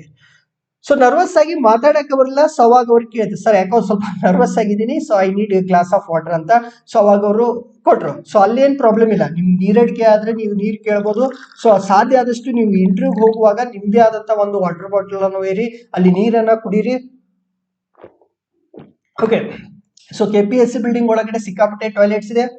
ಸೊ ನಾನು ಹೋದಾಗ 2 ಸಾರಿ ಟಾಯ್ಲೆಟ್ ಕೂಡ ಹೋಗಿದ್ದೆ ಬಿಫೋರ್ ಎಂಟ್ರಿಂಗ್ ಇಂಟು ಇಂಟರ್ವ್ಯೂ ಹಾಲ್. ಸೊ ಅದಕ್ಕೆ ಸಾಕಷ್ಟು ಪ್ರಮಾಣದಲ್ಲಿ ಹೈಡ್ರೇಟೆಡ್ ಆಗಿರಿ, ಯಾಕಂದ್ರೆ ಅಲ್ಲಿ ಟೆನ್ಷನ್ ಆಗುವಂತ ಅಟ್ಮಾಸ್ಫಿಯರ್ ಇದ್ರೂ ಇರ್ಬೋದು. ಬಟ್ ನರ್ವಸ್ ಆಗಿ ಹೋಗ್ಬಿಡಿ ಏನಿಲ್ಲ. ಬಟ್ ಯಾಕಾದ್ನೂ ನಾನು ಆಗ್ಬಿಟ್ಟೆ, ಯಾಕಂದ್ರೆ ಅಲ್ಲಿ ಫ್ಯಾಕ್ಟ್ ಬೇಸ್ಡ್ ಕ್ವಶನ್ಸ್ ಅನ್ನ ನಾನು ಅಷ್ಟೇ ಎಕ್ಸ್ಪೆಕ್ಟ್ ಮಾಡಲಿಲ್ಲ. ಸೊ ಹೀಗೆ ಒಂದು ಗ್ಲಾಸ್ ನೀರು ಕುಡಿ ಅಂತ ಕೇಳಿದೆ, ಸ್ವಲ್ಪ ನೀರು ಕುಡಿದು ಹೋಗ್ಬೇಕಿತ್ತು, ಕುಡಿದಿದ್ದೆ ಆದ್ರೂ ಕೂಡ ಆ ತರ ಆಯ್ತು. ಇದು ಒಂದು ಮಿಸ್ಟೇಕ್ ಮಾಡಿದೆ. ಎರಡನೇ ಮಿಸ್ಟೇಕು ಅದೇ ಇಂಟರ್ವ್ಯೂ ಅಲ್ಲಿ, ಕೊನೆ ಇಂಟರ್ವ್ಯೂ ಅಲ್ಲಿ ಮುಂದೆ ಒಂದು ಪೇಪರ್ ಮತ್ತೆ ಪೆನ್ಸಿಲ್ ಅನ್ನ ಇಟ್ಟಿದ್ರು. ಓಕೆ, ಸೊ ನಾವೆಲ್ಲಿ ಹೋಗಿ ಕೂತ್ಕೋತೀವಲ್ಲ ಅಲ್ಲಿ 1-2 A4 ಶೀಟ್ಸ್ ಬ್ಲಾಂಕ್, ಅದ್ರ ಜೊತೆಗೆ ಒಂದು ಪೆನ್ಸಿಲ್ ಅನ್ನ ಇಟ್ಟಿದ್ರು. ಸೊ ನಾನು ಏನೋ ಹೇಳ್ತಾ ಬರೆಯೋದಕ್ಕೆ ಸ್ಟಾರ್ಟ್ ಮಾಡಿದೆ. ಆ ಪೇಪರ್ ಮೇಲೆ ಏನೇನೋ ಬರಿತಾ ಇದೆ. ಸೊ ಪಾಯಿಂಟ್ಸ್ ಈ ತರ ಹೇಳ್ತಾ ಬರ್ದೆ. ಬರೆದಾದ್ಮೇಲೆ ಇಂಟರ್ವ್ಯೂ ಮುಗಿದ್ಮೇಲೆ ನೌ ಯು ಕ್ಯಾನ್ ಗೋ ಅಂತ ಹೇಳಿದ್ರು, ನೀರು ಹೋಗ್ಬಹುದಪ್ಪ ಅಂತ ಹೇಳಿದ್ರು. ಮುಗೀತು, ಒಂದು 35-40 ನಿಮಿಷ ಮುಗೀತು. ಆಯ್ತಪ್ಪ ನಿಂದು ಆಲ್ ದ ಬೆಸ್ಟ್ ಅಂತ ಹೇಳಿ ಕಳ್ಸಕ್ ನಿಂತ್ರು. ಸೊ ಅವಾಗ ನನಗೆ ಒಂದು ಟೆನ್ಷನ್ ಆಯ್ತು, ಏನಪ್ಪಾ ಅಂತಂದ್ರೆ ಈ ಪೇಪರ್ ಮೇಲೆ ನಾನು ಬರ್ದಿದ್ದೀನಿ, ಇದನ್ನ ನನ್ನ ಜೊತೆಗೆ ಒಯ್ಬೇಕಾ ಅಥವಾ ನಾನು ಇಲ್ಲೇ ಇಟ್ಟು ಹೋಗ್ಬೇಕಾ? ಜೊತೆಗೆ ಒಯ್ಬೇಕಾದ್ರೆ ಇವ್ರು ಪರ್ಮಿಷನ್ ಕೇಳಬೇಕು. ಸೊ ತಡೆಯಕ್ಕಾಗಲಿಲ್ಲ, ಕೇಳ್ಬಿಟ್ಟೆ, ಸರ್ ಈ ಪೇಪರ್ ನಾನು ಒಯ್ಬೋದಾ ಅಂತ ಹೇಳಿ. ಸೊ ಅವಾಗ ಕೇಳಿದ್ರು, ನೀನ್ ಏನಾದ್ರು ಬರ್ದಿದ್ಯಾಪ್ಪ ಈ ಪೇಪರ್ ಮೇಲೆ ಅಂತ. ಸರ್ ಸ್ವಲ್ಪ ಒಂದಿಷ್ಟು ಪಾಯಿಂಟ್ಸ್ ಬರ್ದಿದ್ದೇನೆ. ಹಾಗಾದ್ರೆ ಒಯ್ಬೋದು ಅಂತ ಹೇಳಿದ್ರು. ಅದೇನ್ ಪ್ರಾಬ್ಲಮ್ ಇಲ್ಲ, ಬಟ್ ಬರೆಯುವ ಅವಶ್ಯಕತೆ ಇತ್ತ ಅಂತ ನಾನು ಕೇಳ್ತೀನಿ. ಸೊ ಅದ್ರ ಜೊತೆಗೆ ಅದನ್ನ ತಗೊಂಡ್ ಬರ್ಬೇಕಾದ್ರೆ ಪರ್ಮಿಷನ್ ಕೇಳಿದ್ದು ಎಷ್ಟು ಸೂಕ್ತ ಆಗಿತ್ತು, ಸೂಕ್ತವಾಗಿರ್ಲಿಲ್ಲ ಅನ್ನೋದು ನನಗೆ ಇನ್ನೂವರೆಗೂ ಗೊತ್ತಾಗಿಲ್ಲ. ಸೊ ಅದಕ್ಕೆ ಸಾಧ್ಯ ಆದ್ರೆ ಇದನ್ನೇನ್ ಮುಟ್ಟಕ್ ಹೋಗ್ಬೇಡಿ. ಸೊ ಸಾಧ್ಯ ಆದ್ರೆ ಇದನ್ನೇನ್ ಮುಟ್ಟಕ್ ಹೋಗ್ಬೇಡಿ. ಅದೇ ತರ ಬೇಕಿದ್ರೆ ಹಂಗೆ ಕೈಯಲ್ಲಿ ಅಥವಾ ಪೇಪರ್ ಅನ್ನ, ಪೆನ್ಸಿಲ್ ಅನ್ನ ಉಲ್ಟಾ ಇಟ್ಕೊಂಡು ಏನ್ ಹೇಳ್ಬೇಕಂತಿದ್ರಲ್ಲ ಅದನ್ನು ಬೇಕಾದ್ರೂ ಬರೀ. ಬಟ್ ಆ ಒಂದು ಏನು ಪಾಯಿಂಟ್ ಇತ್ತ, ಆ ಒಂದು ಟೈಮ್ ಅಲ್ಲಿ ಆ ಪೇಪರ್ ಅನ್ನ ತಗೊಂಡ್ ಹೋಗ್ಲೋ ಬೇಡ ಅಂತ ಕೇಳಿದ್ನಲ್ಲ, ಅದು ನನಗೆ ಇನ್ನೂವರೆಗೂ ಯಾಕೋ ಒಂಥರ ಸ್ಯಾಟಿಸ್ಫ್ಯಾಕ್ಷನ್ ಆಗಿಲ್ಲ. ಸೊ ಅದಕ್ಕೆ ಈ ತರ ಮಿಸ್ಟೇಕ್ಸ್ ಅನ್ನ ನೀವು ಮಾಡಕ್ ಹೋಗ್ಬೇಡಿ. ನೆಕ್ಸ್ಟ್ ಇನ್ನೊಂದು ಮಿಸ್ಟೇಕ್ ನಾನು ಏನ್ ಮಾಡಿದ್ದೆ ಅಂತಂದ್ರೆ, ಓಕೆ, ಸೊ ಈಗ ಮೂರನೇ ಬಾರಿ ಇಂಟರ್ವ್ಯೂ ಹೋದಾಗ ಅವ್ರು ಕೇಳಿದ್ದೇನಂತಂದ್ರೆ, ಫಸ್ಟ್ ಟೈಮು ನಿಮಗೆ ಮೇನ್ಸ್ ಅಲ್ಲಿ ಎಷ್ಟು ಮಾರ್ಕ್ಸ್ ಬಂದಿತ್ತು, ಇಂಟರ್ವ್ಯೂ ಅಲ್ಲಿ ಎಷ್ಟು ಮಾರ್ಕ್ಸ್ ಬಂದಿತ್ತು, ಸೆಕೆಂಡ್ ಟೈಮ್ ಅಲ್ಲಿ ಮೇನ್ಸ್ ಅಲ್ಲಿ ಎಷ್ಟು, ಇಂಟರ್ವ್ಯೂ ಅಲ್ಲಿ ಎಷ್ಟು. ಸೊ ನಿಜವಾಗ್ಲೂ ನನಗೆ ಗೊತ್ತಿರಲ್ಲ, ಇವತ್ತಿಗೂ ಕೂಡ ನನಗೆ ಆ ಮಾರ್ಕ್ಸ್ ಎಷ್ಟೆಷ್ಟಿತ್ತು ಅನ್ನೋದು ಗೊತ್ತಿಲ್ಲ. ಸೊ ಹೀಗಾಗಿ ಇನ್ ಕೇಸ್ ನೀವೇನಾದ್ರೂ ಹಿಂದಿನ ಬಾರಿ KS ಇಂಟರ್ವ್ಯೂ ಅನ್ನ ಕೊಟ್ಟಿದ್ರೆ, KS ಮೇನ್ಸ್ ಅನ್ನ ಕೊಟ್ಟಿದ್ರೆ, ನಿಮ್ಗೆ ಎಷ್ಟು ಮಾರ್ಕ್ಸ್ ಬಂದಿತ್ತು ಅನ್ನೋದನ್ನ ಅವ್ರು ಕೇಳ್ತಾರೆ. ಸಾಧ್ಯ ಇದ್ರೆ ಅದನ್ನು ಕೂಡ ನೀವು ನೋಡ್ಕೊಂಡು ಹೋಗಿ. ಓಕೆ, ಸೊ ಇದನ್ನ ಅವ್ರು ಕೇಳಿದ್ರು ನನಗೆ ಥರ್ಡ್ ಟೈಮ್ ಹೋದಾಗ, 2 ಸಾರಿ ನೀನು ಮೇನ್ಸ್ ಕೊಟ್ಟಿದ್ದೆ, ಸಾರಿ ಇಂಟರ್ವ್ಯೂ ಕೊಟ್ಟಿದ್ದೆಲ್ಲಪ್ಪ, ಇಲ್ಲಿವರೆಗೂ ಏನೇನ್ ಮಾರ್ಕ್ಸ್ ಬಂದಿತ್ತು ಮೇನ್ಸ್ ಅಲ್ಲಿ, ಯಾವ್ಯಾವ ರೀತಿ ಇಂಟರ್ವ್ಯೂ ಮಾರ್ಕ್ಸ್ ಬಂದಿತ್ತು ಅಂತ. ಸೊ ಅದನ್ನ ನನಗೆ ಹೇಳಕ್ಕಾಗಲ್ಲ, ಇದು ತಪ್ಪು. ಸೊ ನಾನು ಎಕ್ಸಾಮ್ ಬರ್ದಿದ್ದೀನಿ ಅಂತಂದ್ರೆ ನನಗದು ಗೊತ್ತಿರ್ಬೇಕು. ಅಟ್ಲೀಸ್ಟ್ ಅವ್ರು ಎಕ್ಸ್ಪೆಕ್ಟ್ ಮಾಡೋದ್ರಲ್ಲಿ ಅವ್ರು ಕೇಳಿದ ಕ್ವಶನ್ ಅಲ್ಲಿ ಏನ್ ತಪ್ಪಿಲ್ಲ, ಅದು ಏನು ತಪ್ಪಲ್ಲ. ಅವ್ರು ಕೇಳಿದ್ ಸರಿಯಾಗಿದೆ. ಬಟ್ ನಾನು ಏನ್ ಮಾಡಲ್ಲ, ಅದನ್ನ ನೆನ್ಪಿಟ್ಕೊಂಡಿರಲ್ಲ. ಇದು ಯಾರ ಮಿಸ್ಟೇಕು, ಇದು ನನ್ನ ಮಿಸ್ಟೇಕು. ಸೊ ಆ ತರ ನೀವು ಏನು ಮಾಡಕ್ ಹೋಗ್ಬೇಡಿ. ಓಕೆ, ಸೊ ಅದಾದ್ಮೇಲೆ ಈಗ ಊಟ ಕಮಿಷನ್ ಅವ್ರು ಹೇಳಿದ್ದಾರೆ KPSCಗೆ ಏನಂತಂದ್ರೆ, ನೀವು ಇಲ್ಲಿ ಯಾವುದೇ ರೀತಿ ನಾಲೆಜ್ ನ ಚೆಕ್ ಮಾಡಬೇಡಿ. ಈ ಪರ್ಸನಲ್ ಇಂಟರ್ವ್ಯೂ ಅಥವಾ ಸಂದರ್ಶನ ಅನ್ನೋದು ಇದೆಯಲ್ಲ, ಇದೇನಂತಾನೆ ನಮ್ಮ ವ್ಯಕ್ತಿತ್ವವನ್ನ ಟೆಸ್ಟ್ ಮಾಡೋದು, ನಮ್ಮ ಪರ್ಸನಾಲಿಟಿಯನ್ನ ಟೆಸ್ಟ್ ಮಾಡೋದು. ಇಲ್ಲಿ ನಾಲೆಜ್ ನ ಟೆಸ್ಟ್ ಮಾಡಬೇಡಿ ಅಂತ ಹೇಳಿ ಊಟ ಕಮಿಷನ್ ಅವ್ರು ಏನ್ ಮಾಡಿದ್ರೆ ರೆಕಮೆಂಡ್ ಮಾಡಿದ್ರು. ಆದ್ರೂ ಕೂಡ ಏನಾಗಿದೆ ಅಂತಂದ್ರೆ, ಇನ್ನೂವರೆಗೂ 2 ಸಾರಿನೂ KPSC ದವರು ಫಸ್ಟ್ ಟೈಮ್ 2015 ಅಲ್ಲಿ ಕಡಿಮೆ ಫ್ಯಾಕ್ಟ್ಸ್ ಕೇಳಿದ್ರು, ಬಟ್ 2015 ಅಲ್ಲಿ ಕಂಪ್ಲೀಟ್ ಆಗಿ ನಮ್ದು ಫ್ಯಾಕ್ಟ್ ಬೇಸ್ಡ್ ಇಂಟರ್ವ್ಯೂ ಆಯಿತು. ಸೊ ಅದಕ್ಕೆ ಇದು ಯಾಕೆ ಗೊಂದಲ ಇದೆಯೋ ಅಂತ ಗೊತ್ತಿಲ್ಲ. ಈ ಗೊಂದಲದ ನಡುವೆನೂ ಕೂಡ ನಾವು ಇಂಟರ್ವ್ಯೂ ಕೊಡಬೇಕು. ಸೊ ಅದಕ್ಕೆ ಈ ಒಂದು ಫ್ಯಾಕ್ಟ್ಸ್ ಅನ್ನ ಫೋಕಸ್ ಮಾಡದೇ ಇರೋದು ನನ್ನ ಒಂದು ತಪ್ಪಾಗಿತ್ತು. ಓಕೆ, ಸೊ ಫ್ಯಾಕ್ಟ್ಸ್ ಅನ್ನ ನಾನು ಫೋಕಸ್ ಮಾಡ್ಬೇಕಾಗಿತ್ತು. ಸೊ ಯಾರ್ಯಾರು ಫ್ಯಾಕ್ಟ್ಸ್ ಅನ್ನ ಸ್ವಲ್ಪ ಫೋಕಸ್ ಮಾಡಿಲ್ಲ, ಸಾಧ್ಯ ಆದ್ರೆ ಫೋಕಸ್ ಮಾಡಿ ಅಂತ ಹೇಳ್ತಿದ್ದೀನಿ. ಸೊ ಅದಾದ್ಮೇಲೆ ಇನ್ನೊಂದು ಮಿಸ್ಟೇಕ್ ಅನ್ನ ನೀವು ಮಾಡಕ್ ಹೋಗ್ಬೇಡಿ. ಸೊ ಇಲ್ಲೇನಾಗತ್ತಪ್ಪ ಅಂತಂದ್ರೆ, ಈಗ ನಮ್ ಧಾರವಾಡದಲ್ಲಿ 100 ಕೋಚಿಂಗ್ ಇನ್ಸ್ಟಿಟ್ಯೂಟ್ ಇದೆ. ಸೊ ಎಲ್ಲಾ ಕೋಚಿಂಗ್ ಇನ್ಸ್ಟಿಟ್ಯೂಟ್ ಅವ್ರು ಏನ್ ಮಾಡ್ತಾರೆ, ಈಗ ಮಾಕ್ ಇಂಟರ್ವ್ಯೂ ಅಂತ ಕಂಡಕ್ಟ್ ಮಾಡ್ತಾರೆ. ನೀವು ಆ ಕೋಚಿಂಗ್ ಇನ್ಸ್ಟಿಟ್ಯೂಟ್ ಹೋಗಿರಲ್ಲ, ಏನೂ ಇರಲ್ಲ, ಬಟ್ ಈ ಟೈಮ್ ಅಲ್ಲಿ ನಿಮ್ಗೆ ಕರೆದು ಫ್ರೀ ಆಗಿ ಮಾಕ್ ಇಂಟರ್ವ್ಯೂ ಕೊಡಿಸ್ತೀವಿ, ಆ ತರ ಈ ತರ ಅಂತ ನಿಮ್ಮನ್ನೆಲ್ಲ ಕರೀತಾರೆ. ನಿಮ್ಗೆ ಅವ್ರು ಕರೆಯೋಕೆ ಒಂದೇ ಕಾರಣ ಏನಪ್ಪಾ ಅಂದ್ರೆ, ಇನ್ ಕೇಸ್ ನೀವು ಏನಾದ್ರು ಬೈ ಮಿಸ್ಟೇಕ್ ಪಾಸ್ ಆದ್ರೆ ಅವರ ಒಂದು ಇನ್ಸ್ಟಿಟ್ಯೂಟ್ ಮುಂದೆ ನಿಮ್ಮ ಫೋಟೋ ಹಾಕೊಳ್ಳೋದು, ಇದು ಅವ್ರ ಉದ್ದೇಶ. ಓಕೆ, ಸೊ ಬಹಳಷ್ಟು ಇನ್ಸ್ಟಿಟ್ಯೂಟ್ ಗಳಲ್ಲಿ ಈಗೇನು ಇನ್ಸ್ಟಿಟ್ಯೂಟ್ ನಡೀತಿದಲ್ಲ, ಧಾರವಾಡ ಆಗ್ಲಿ ಕೆಲವೊಂದು ಇನ್ಸ್ಟಿಟ್ಯೂಟ್ ಅಲ್ಲಿ ಈ ಎಕ್ಸಾಮ್ ಕ್ವಾಲಿಫಿಕೇಶನ್, ಈ ಎಕ್ಸಾಮ್ ರಿಲೇಟೆಡ್ ಕ್ವಾಲಿಫಿಕೇಶನ್ ಇರುವಂತವ್ರು ಯಾರು ಇಲ್ಲ. ಸುಮ್ನೆ ಆ ಎಕ್ಸಾಮ್ ಬರ್ದೆ ಈ ಎಕ್ಸಾಮ್ ಬರ್ದೆ ಅಂತ ಸುಳ್ಳು ಹೇಳ್ತಾ ಸ್ಟೂಡೆಂಟ್ಸ್ ಗೆ ಮಿಸ್ಗೈಡ್ ಮಾಡುವಂತ ಕೆಲಸವನ್ನ ಬಹಳಷ್ಟು 90% ಇನ್ಸ್ಟಿಟ್ಯೂಟ್ಸ್ ಮಾಡ್ತಿರೋದೇ. ಈ KS ಇಂಟರ್ವ್ಯೂ ಬಿಡಿ, ಮೇನ್ಸ್ ಬಿಡಿ, ಪ್ರಿಲಿಮ್ಸ್ ಕೂಡ ಟೀಚ್ ಮಾಡೋಕೆ ಅವ್ರ ಕಡೆಯಿಂದ ಕೆಲವೊಂದಿಷ್ಟು ಇನ್ಸ್ಟಿಟ್ಯೂಟ್ ಇಂದ ಸಾಧ್ಯ ಇಲ್ಲ. ಅವ್ರು ಏನಿದ್ರು PC PSI ಇದೇ ಎಕ್ಸಾಮ್ಸ್, PSI ಕೂಡ ಎಲಿಜಿಬಲ್ ಇಲ್ಲ. PC ಲೆವೆಲ್ ಅಲ್ಲಿ ಎಕ್ಸಾಮ್ ಅನ್ನ, ಆ ಒಂದು ಪ್ರಿಪರೇಷನ್ ಅನ್ನ IAS ಅಂತ ಹೇಳ್ಕೊಂಡು ಮಾಡ್ತಿದ್ರೆ ಅಂಥವ್ರ ಕೈಯಲ್ಲಿ ನೀವು ಸಿಕ್ಕೋಬೇಡಿ. ಯಾಕಂದ್ರೆ ನೀವು 2 ಸ್ಟೇಜ್ ದಾಟಿದ್ರ, ಫಿಲಿಮ್ಸ್ ದಾಟಿದ್ರ, ಮೇನ್ಸ್ ದಾಟಿದ್ರಲ್ಲ, ಇದು ಕ್ರೂಷಿಯಲ್ ಸ್ಟೆಪ್.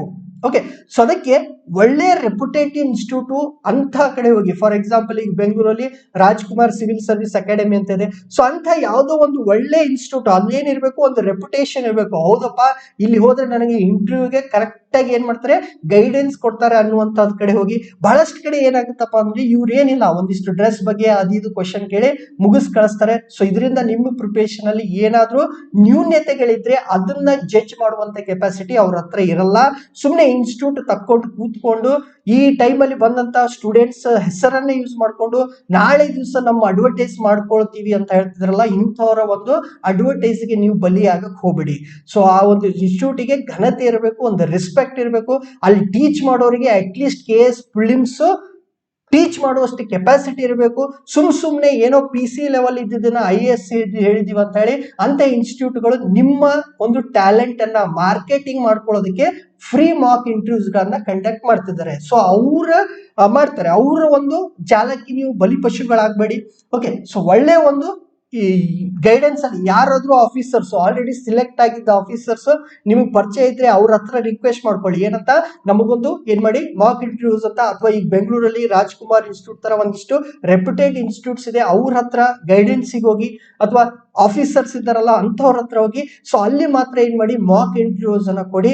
ಅದರಿಂದ ನಿಮಗೆ ಒಂದಿಷ್ಟು ಹೆಲ್ಪ್ ಆಗುತ್ತೆ. ಈಗ ನಾನು ಹೇಳಿದ್ನಲ್ಲ, ನನಗಿಂತ ಒಂದಿಷ್ಟು ಬಹಳಷ್ಟು ಆ ಇಂಟರ್ವ್ಯೂ ಬಗ್ಗೆ ಎಕ್ಸ್ಪರ್ಟ್ಸ್ ಅಂತ ಇರ್ತಾರೆ, ಅವರು ಕೂಡ ನಿಮಗೆ ಕಂಪ್ಲೀಟ್ ಆಗಿ ಏನ್ ಮಾಡ್ತಾರೆ, ಗೈಡೆನ್ಸ್ ಅನ್ನ ಕೊಡ್ತಾರೆ. ಅದ್ರ ಜೊತೆಗೆ ನೀವಾಗಿ ಏನಾದ್ರೂ ಇಂಟರ್ವ್ಯೂ ಬಗ್ಗೆ ಪ್ರಿಪರೇಷನ್ ಮಾಡ್ತಿದ್ರೆ, ಅಥವಾ ಇನ್ನಷ್ಟು ನಿಮ್ಮ ಪರ್ಫಾರ್ಮೆನ್ಸ್ ಅನ್ನ ಇನ್ಕ್ರೀಸ್ ಮಾಡ್ಕೊಳ್ಳೋದಾದ್ರೆ ಇದೊಂದನ್ನ ಫಾಲೋ ಮಾಡಿ. ಕೆಲವೊಂದಿಷ್ಟು ಪ್ರಶ್ನೆಗಳನ್ನ ಬರ್ಕೊಳ್ಳೋದು. For example, tell me about yourself, ನೀವು ನಿಮ್ಮ ಬಗ್ಗೆ ಹೇಳಿ. ಓಕೆ, ನಿಮ್ಮೂರ ಬಗ್ಗೆ, ಇಂಥ ಒಂದಿಷ್ಟು ಕ್ವಶನ್ಸ್ ಅನ್ನ ನಾವೇ ಬರ್ಕೊಂಡ್ಮೇಲೆ ಅದನ್ನ ಆನ್ಸರ್ ಮಾಡೋದು. ಓಕೆ, ಸೊ ಆ ಕ್ವಶನಿಗೆ ಆನ್ಸರ್ ಮಾಡುವಾಗ ಏನ್ ಮಾಡ್ಬೇಕಂದ್ರೆ ಈ ತರ ರೆಕಾರ್ಡಿಂಗ್ ಮಾಡ್ಬೇಕು. ನೋಡಿ, ನನಗೆ ಈ ತರ ಒಂಥರ ಬಿಕ್ಕಳಿಕೆ ಬಂತು ಇಷ್ಟೆಲ್ಲ ಕಂಟಿನ್ಯೂಸ್ ಮಾತಾಡೋದಕ್ಕೆ. ಸೊ ಈ ನಾನು ಮುಖ ಮುಟ್ಕೊಳ್ತಿದ್ದೀನಿ, ಬೆವರನ್ನ ಒರೆಸ್ಕೊಳ್ತಾ ಇದ್ದೀನಿ, ಯಾಕಂದ್ರೆ ಇದು ಅಂದ್ರೆ ಇಟ್ ಈಸ್ ವೆರಿ ನ್ಯಾಚುರಲ್.